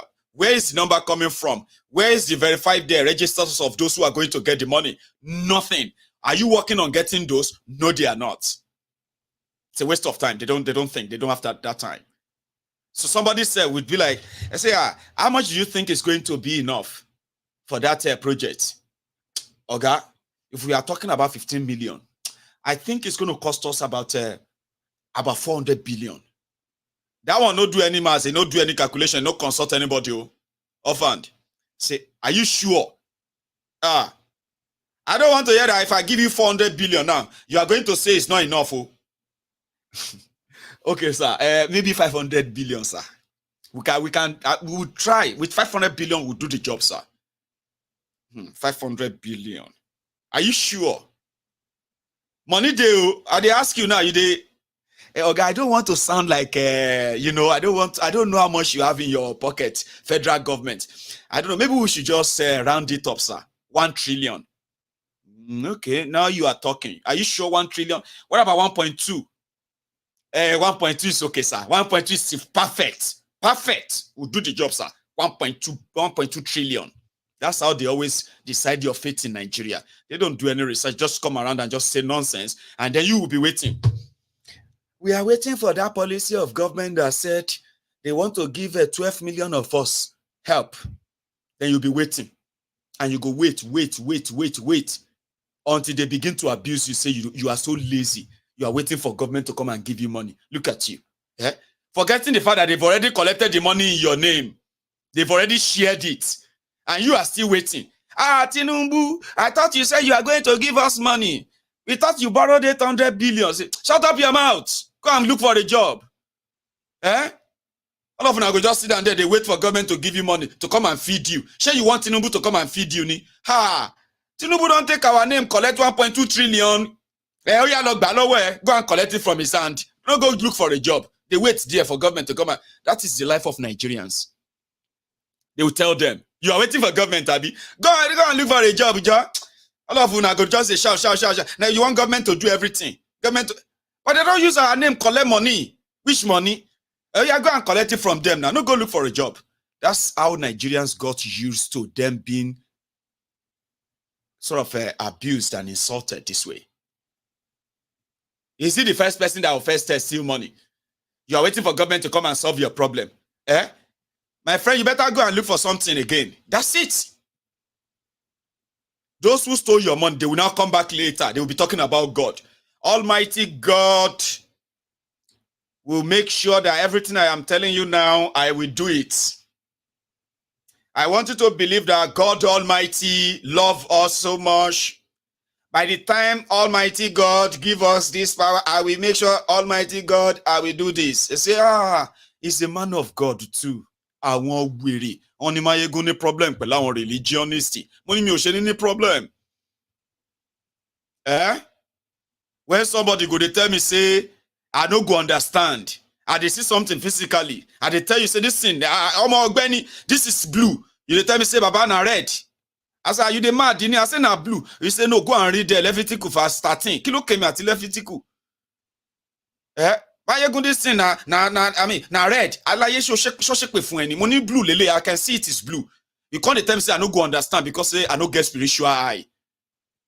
This is most many problem. But religionists in here, those who actually want to bring religion to politics, you know what I mean? That's why I have problem with them. This whole thing, this thing is not kana. Our knowledge is not kana. Our kana kilo kemi ati gbogbo were. Morole ton lo so mi pe. If I have spiritual eyes, I will see more things. I should calm down. Just shake me for any. Ibite man no problem pela religionist in here. However, there's one more part of what Obi dropped there. Okay, I'm coming back. Oh, I don't want to use most of that. Well, let me reiterate my position. And I said, first subsidy is organized crime as it was being practiced even before. If you go and look at my tweet of September 19, 2022, and then read my manifesto, it showed clearly, manifesto of Labour Party, showed clearly the way we would have approached it. First subsidy is organized crime. I've said this repeatedly, and that is going to be removed. I mentioned it during the campaign. I mentioned that what we are consuming is far above what we are supposed to be consuming. And if you listen to Governor Isaiah Gudaya's interview recently, he said that a friend of his who was involved in first subsidy gains and everything told him that it is criminal, that he's even tired of making money through that type of crime. It should be removed. Which shows there's a criminality side of it and corruption side of it.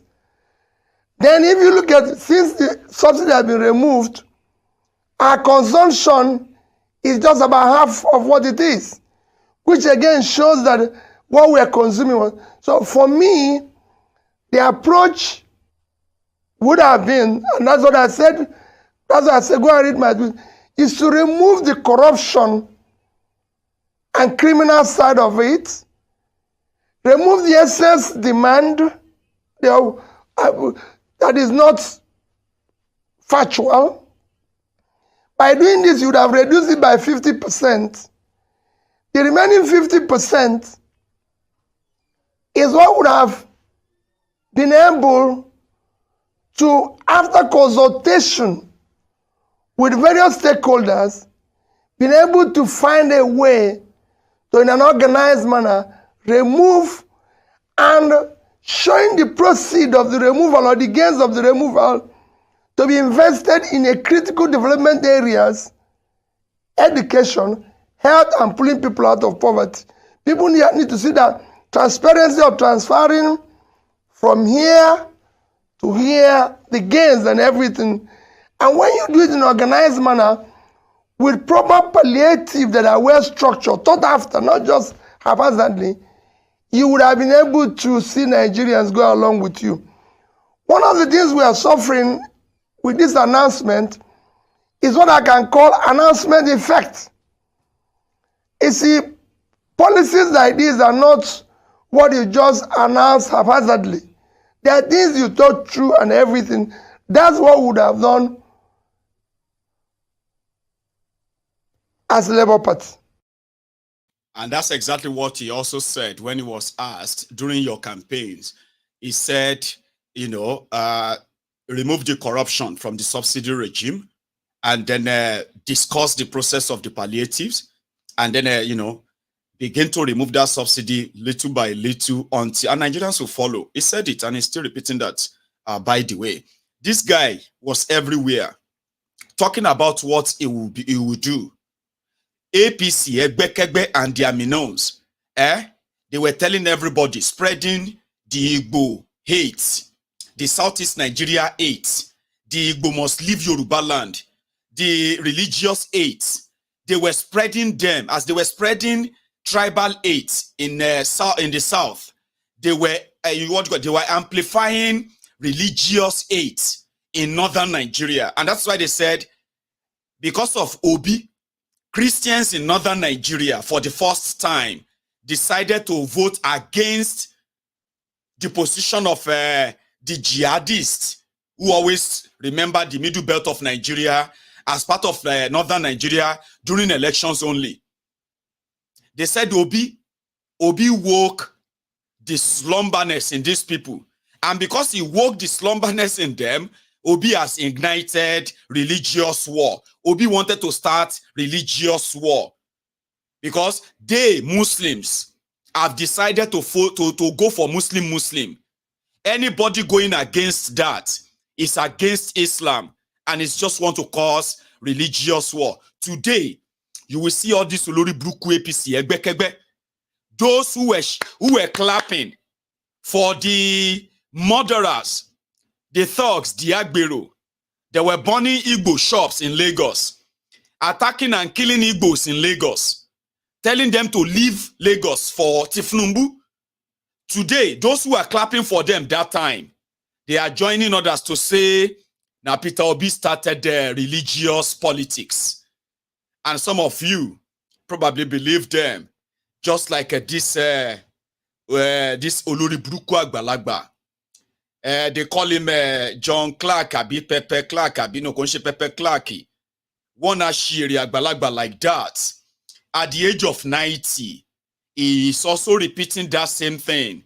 That those who brought Muslim tickets, those who attacked Igbos because of election, those who told Igbos to leave Yoruba land because of election, all of a sudden, now that same young obedient who cut across all tribes and ethnic and religion in Nigeria, all these Olori Buruku, older Ashiri, men and women, like this one where we say, you don't know how annoying it is to see old people, elderly people, to begin to gaslight young people by lying.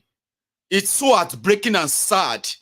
Ashiri man, Trump in 2020 was repeating himself in Nigeria in 2023. All the Pentecostal Christians, both blacks and white, predicted that Trump was going to win the election. He too got it into his mind that God had ordained him to win an election. When he discovered that things were going wrong or not according to what God has spoken to some people, he started confusion. Went nearly breaking down the citadel of American democracy. But he's suffering from it today. The same thing now happened in Nigeria this year. And I am not ashamed to see it. The consortium of CAN in the north, the consortium of the Catholic, the consortium of certain people from a particular area ganged together and brought a candidate on us, as Wale Soyinka was speaking in South Africa last week, Bajwe. You know what the Yorubas call Bajwe? They came to us and badgered us. And we were nearly, Nigerian Pentecostal now started like the American Pentecostal. God said this. God said that. God said Tinubu will die. God said this one. And God, and nothing to stop them. So today, till this morning, they still carry out. Because I opened your channel this morning because you had invited me. Nuisance Lele. Nuisance Lele. Nuisance Lele. Nuisance Lele. It is smoke Igbo. It is take Indian. He's an Ashiri old man. Did you see the narrative he took there? He said the Christian Association of Nigeria, they brought a candidate on them. He said the Christian Association actually brought Peter Obi. Is that true? De beru long once in a while. De beru bitema kusi, bitema sosi. Like you should fear the place where when you die, they go bury you. If you need to see the kind of horrible people that you've never imagined exist, go to Nigeria. And they have no shame about it. You all saw how this issue of Obi and the obedient came to be. You saw the whole drive. And suddenly, it now became the Christian Association of Nigeria that brought Obi, an old man, 90 years old man. He is called Clark. So that is what they do. Somebody said they have activated him, just the same way they activated Shoyinka, activated other useless old men and women like that. Okay? To gaslight young people. Tell them that what they tried or what they wanted to achieve is always impossible. They were misled. Oh, all of you young people, you didn't know? They deceive you, ni. They use Obi to deceive you, ni.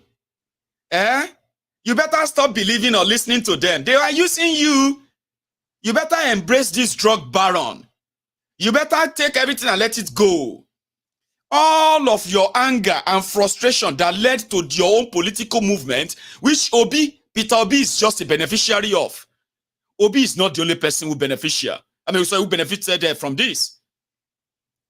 But they wanted you to believe that everything you achieved, all of the sacrifices you paid, when they attacked you physically, when they killed some of you, all this atokuma malo agbaofos like this, all of these unfortunate people, old criminals like that, they want to keep repeating and making it look like you were misled, you were fooled, and making you believe that you have no idea of what you did or what you wanted.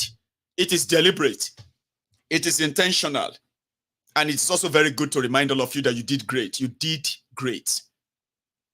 You did what nobody saw coming. You shook the establishment. And that is why today,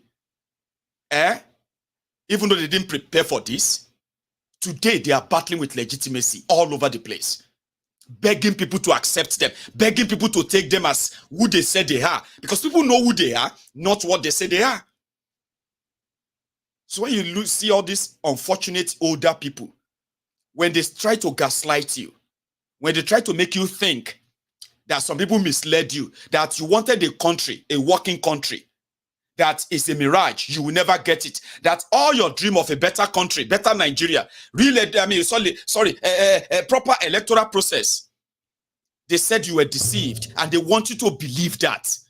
They want you to believe that your effort and everything you did was through they misled you. Don't believe that.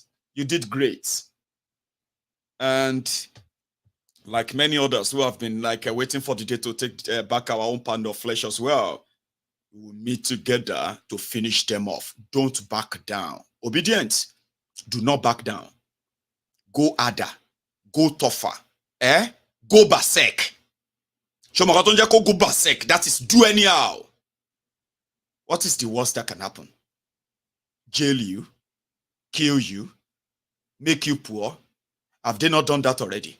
Is that not what they are doing that you are fighting against already? People like Mark, unfortunate people, unfortunate old men, like Confessor Shoyinka himself, in this matter. So today, Diezani Alison Madukwe appeared in the London Crown Court. She was arrested in 2015 upon arrival in the UK. And she has been, she is currently on trial for violating the Money Laundering Act of the United Kingdom. Okay? Which means she is could be bound to actually go to jail in this country. But primarily, Diezani is being wanted. She's wanted from Nigeria because they say she looted and collected bribe, also collected kickback from those who she helped through contract to loot Nigeria petroleum industry into the tune of billions of dollars. So for violating the UK money laundering law, anti-terrorism law, and all of that stuff, by bringing money, illicit money to the UK, buying properties and all that, she is standing trial here, and her trial started today. Okay, she has been granted a bail of £70,000 put on a curfew that every 6 p.m. she must be in her home, a place that she will be known to be there. She can do other things every day, but whenever it's 6 p.m., she must be at home. It is called judicial curfew and she can't leave the UK. While that was going on, there's also a news that EFCC in Nigeria have secured the extradition order for her, meaning they will be presenting same to the UK courts. That whatever UK has with Diezani, once they are done, Nigeria would like to have her. So today, men who went to the same courts, at least, to see her for the first time in a long time, had a few of the clips set to send in. Sagbola, nobody. You know nobody. Nobody is watching right now, by the way. He was there. He was at the court today. Koiki was also there. In fact, Koiki was actually doing a job of, more or less like a job of a real journalist. No journalist that will be following you asking questions. Answer this. What do you have to say? Say this and all of that stuff. Not just following her and you know what I mean. I'm coming. When they arrived.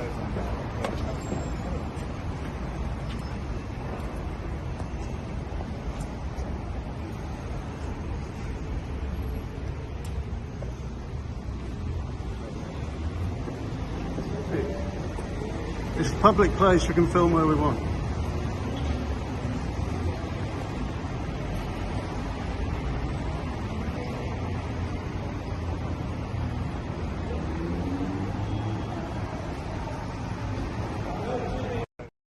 Yeah, she come. The woman with the talk said cancer that time. And she was going to die in 2016. Dele Momodu. Uncle D, Bob D. But later, like every time I remember that thing, I always feel like Bob D ma crumble ni. Dele Momodu go crumble. He did a very good PR job for Diezani. They painted her head. You know, this is more or less like pretty much like a mockery to those who really are suffering cancer. Some said, but she could have recovered now from the cancer. I said, well, you didn't see the interview that Dele Momodu did for her. They dressed her like she was already at stage 4. She will soon die. They did makeup for Diezani. Makeup. Are you with me? They shaved her head. They did makeup to make it look, she was like that. For those who remember that time. The intention was that stop haunting this woman. Stop attacking her. Stop talking about her. At least have some humanity in you. Come on. Let the Lord take his course, but stop dragging her. Look at Diezani now. I mean, some people are just like, I know they shemisha. I saw Diezani. I know Diezani de shemisha. Very beautiful woman, oh. Very beautiful woman. Like Diezani was one of those top. You know what I mean? She can't be the Minister of Petroleum, the first and only Minister of Petroleum in Nigeria. Because since this democracy started, though, Nigeria presidents, after becoming president, they always appoint themselves as the Minister of Petroleum. They know they share that proceed of corrupt oil industry. They don't want to share them. They don't want me to do them behind them. Jonathan made this woman the Minister of Petroleum, the first of his kind in Nigeria. But what is the end story? She says she's a target of some powerful people who believe that Jonathan made a mistake for making her minister. And that was why people are coming after her. But what about all these people that are being chased and arrested with money? What about the properties that they took from you? Where did you get money to buy those? They were not my properties. Or I bought them with my money. Or I bought this when I was working at this and that. She wasn't a poor woman, no. Don't get me wrong, go. Sure you get, she wasn't a poor woman, but majority of them are also always greedy. However, she ran away from Nigeria, came to the UK. Then people were saying, oh, you need to bring her back, you need to bring her back. Bob D, there was the UK, oh, there was she film, Nisha. Bob D, if you are watching me, Emma crumble, yo. I mean, uncle. If you haven't seen that video or if you haven't seen that picture, you need to go back and watch it. Diezani spoke in a way that people need, that all these things you are doing, you are going to kill me. You are putting me under depression. I'm going through chemo. See, I don't get here for head. See my skin. You know me now. You know I was a very beautiful woman. See, I didn't steal any money from Nigeria. And it was so perfect that I will tell you this. Majority of those who wanted ahead at the time, with the APC propaganda that was still so strong at the time, they started feeling somehow like, oh, in fact, may God forgive us, Jare. This life serve na vanity. This life serve na vanity. See Diezani. When I saw Diezani, I cry. I can't believe I cry. So it worked.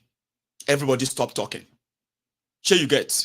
Until today, and immediately Koiki saw leaving the courts. Koiki pursued her. Koiki Media, by the way, owns the credit to this video. So that is Diezani there, as you can see. She has perfected her bail condition, and now she's heading out. All the Nigerians can see Koiki Media, Star Radio UK, as we bring you the live feed for the very first time of Alice in Madueke. She must, I'm sure many Nigerians will be excited to see her right now. That is the face of Alice in Madueke, the former oil minister in Nigeria under Jonathan. Once again, this is the Star Radio UK, the finest African and Caribbean radio station in London. She has actually perfected the £70,000 bill, and she's not going to be traveling anytime soon, according to the information. So you've been in UK for the last 8 years. So can you tell us why we've not seen or heard from you for the last 8 years? Once again, she's still right here with us. And once again,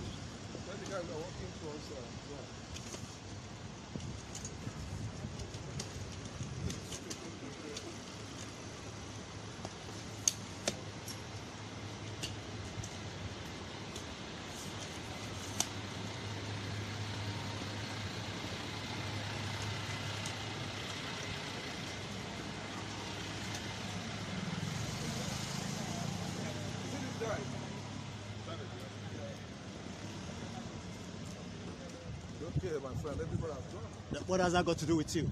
Don't ask me any question about it's okay.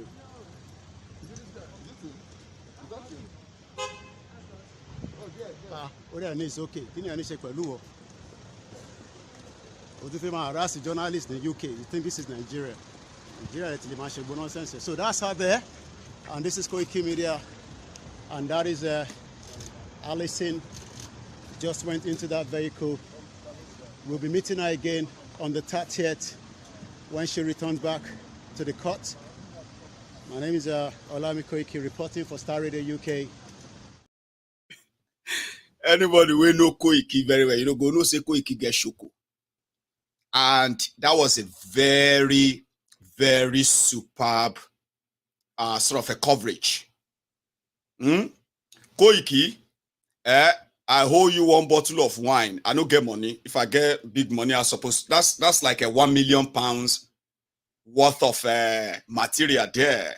But if you want to see more, guys, Koiki is a known guy to all of you, to many of you, right? Please take a time. Go on to Koiki Media's YouTube channel. You will see a lot of what happened in that court today. But that particular one, that one sweet my belly. Sweet my belly so much that I couldn't resist. I had to share it. Okay, go on YouTube and search for Koiki Media. All right, and you will see a lot that happened in that court today, and many things like that, especially from here in the UK. On that note, I am going to draw the curtain. It doesn't matter. Curtain, which means that I am thinking of taking course. So I'm going to take a course. Okay, and if you are still here with me, we're almost 4,000 again on YouTube, and only 1,000 of you have actually chosen to pay your offering. You need to like that broadcast. to show that you are here. All right. And I will be so grateful when you do that. Okay. Now pick up the phone and you can call in to add your own voice, your own contribution before we call it a night. I'll be back in a minute or two.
I want to release document too. The first thing that first came out is that it has been confirmed that Tinubu's certificate is fake now. From the pictures I have started seeing, don't fly around. Tomorrow is going to be Omatik Gonlola. I may end up having to do 2 programs tomorrow. One in the afternoon, which is going to be morning in America. Another one in the evening, which is going to be afternoon in America. Or say this week it go long. I'll show you this one. They say in 1979, in 1979, the type of certificate that Chicago State University actually gave to their students is so different from what Tinubu presented. And in that regard, Baba, if you come like say more can launch and see, you know what I'm actually even thinking, right? I'm feeling like maybe I should just take my time. Let's call it a night, okay? Because I believe that it's going to be a long night to peruse all of those information, so that when I come back here tomorrow, we can have a better long one, and we begin to see all this discovery. I feel like I am being left out right now. Here you get, people are already sharing everything everywhere, so I won't go take my own time and do that. So I'm so sorry that I'm going to say thank you. I'm sorry, very sorry to everyone that thank you so much for joining me tonight. Take your time and like the broadcast. Still let me share it, okay? And meet me here tomorrow. If you haven't subscribed to my channel, please do right now before you leave, okay? Set your notification. The one, you will see a bell at the side of my page on YouTube. Click on that bell. It simply means every time I drop anything, una go the receiver right there. Agent law, won't feel like we will miss out. You know, I'm sorry, Jare. My callers, That will be us tonight. And good night from here.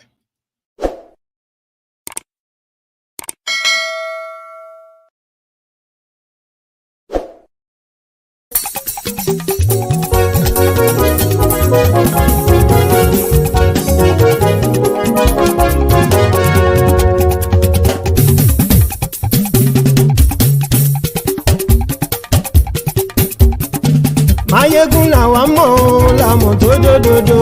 Mayegun Diary Nayibi #1. Mayegun làwa mọ̀ làmọ̀ tó dòdòdò. Mayegun Diary Nayibi #1. Mayegun ti dé o ọ̀rẹ́ ara ìlú. Mayegun Diary Nayibi #1.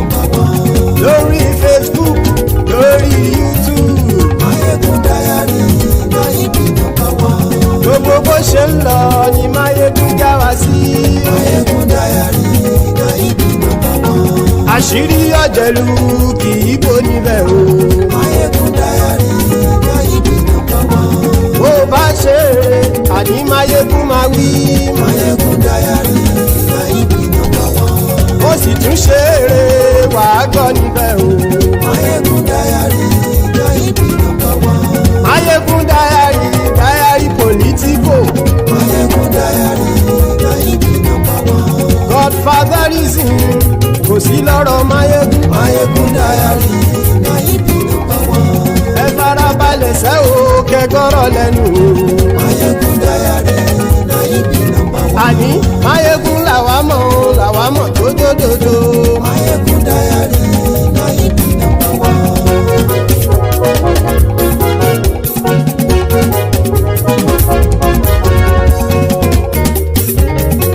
Àní ẹ̀sùn ràkì. Mayegun ti dé. Mayegun ti dé. Ọ̀jẹ̀lú ẹ̀sùn ràkì. Mayegun ti dé. Àní ẹ̀sùn ràkì. Mayegun ti dé. Lórí Facebook. Mayegun ti dé. Àní ẹ̀sùn ràkì. Mayegun ti dé. Lórí YouTube.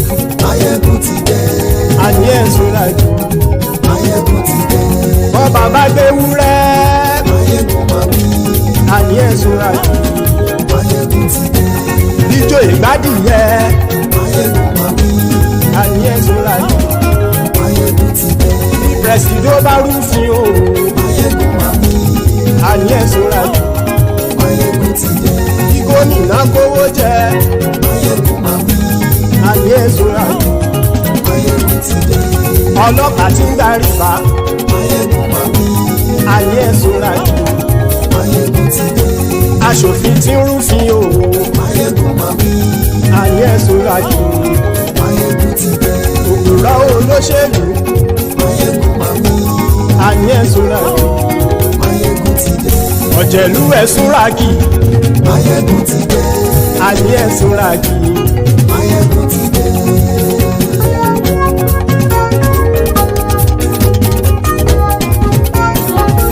Mayegun ti dé. Gbogbo ọ̀jẹ̀lú ẹ̀sùn ràkì. Mayegun ti dé. Gbogbo ọ̀jẹ̀lú ẹ̀sùn ràkì. Ṣùgbọ́n ní bá ti ṣe èyí tó yẹ kí wọ́n ṣe, ọmọ bá dèrò ní fi wọ́n níran o. Mayegun ti dé.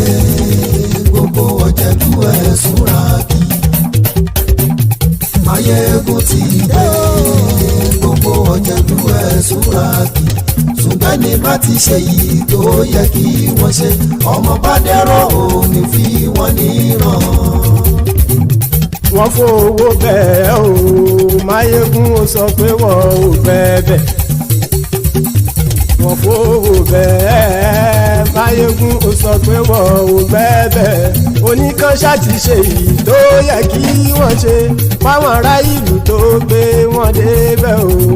Ayé. Mayegun ti dé. Gbogbo ọ̀jẹ̀lú ẹ̀sùn ràkì. Mayegun ti dé. Gbogbo ọ̀jẹ̀lú ẹ̀sùn ràkì. Ṣùgbọ́n ní bá ti ṣe yìí tó yẹ kí wọ́n ṣe, ọmọ bá dẹ́rọ̀ ò ní fi wọ́n níran. Kì máa yí ṣe eré. ọ̀rọ̀ yìí kì í ṣẹ̀fẹ̀ kì máa ṣeré ọ̀rọ̀ yìí kì í ṣẹ̀fẹ̀ ẹni bá ti lè lẹ́bọ̀ lẹ́rù o ọmọ bá dèrò kàṣà ìtú wọn síta. Máyégún ti dé gbogbo ọ̀jẹ̀lú ẹ̀ súnra kí. Máyégún ti dé gbogbo ọ̀jẹ̀lú ẹ̀ súnra kí. ṣùgbọ́n ní bá ti ṣe yìí tó yẹ kí wọ́n ṣe ọmọ bá dẹ́rọ̀ ò ní fi wọ́n níran. tẹnitẹni ọmọ Máyégún ọ̀rẹ́ ara ìlú mọ̀mọ́ ni mo fọlọ́hún ṣọ́ ẹ̀ bá kìlẹ́bù lóòótọ́ olódodo ìlú ọ̀tá ìlú mọ̀mọ́ ni ìwọ ṣá máa ń ṣọ́ra kò sì mọ́ bẹ̀rù bọ́tà ń lè rí bóníṣègùn lé káwọn mọ̀mọ́ fi ṣera wọn ni ó ti dẹrùn tí wọn ò gbọ́dọ̀ sì mọ́ bẹ̀. èèpo ọ̀gọ̀ lọmọ bá dérò tàjẹ́ ò gbọ́dọ̀ jẹ́ ó ti dọba lórí àbínú ẹni kò sì mọ́ fòyà àìsíwọ́lu ní ẹnìkẹ́ ìgbódì ẹyin lábàrá o ó kó ẹni tó bá dán o ákàmù. Máyégún ti dé gbogbo ọ̀jẹ̀lú ẹ̀ túnra kì. Máyégún ti dé gbogbo ọ̀jẹ̀lú ẹ̀ túnra kì o ẹni bá ti ṣe yìí tó yẹ kí wọ́n ṣe ọmọ bá dèrò òní fi wọ́n níran o. Máyégún ti dé gbogbo ọ̀jẹ̀lú ẹ̀ súnra kí. Máyégún ti dé gbogbo ọ̀jẹ̀lú ẹ̀ súnra kí. ṣùgbọ́n ní bá ti ṣe yìí tó yẹ kí wọ́n ṣe ọmọ bá dẹ́rọ̀ ò ní fi wọ́n níran.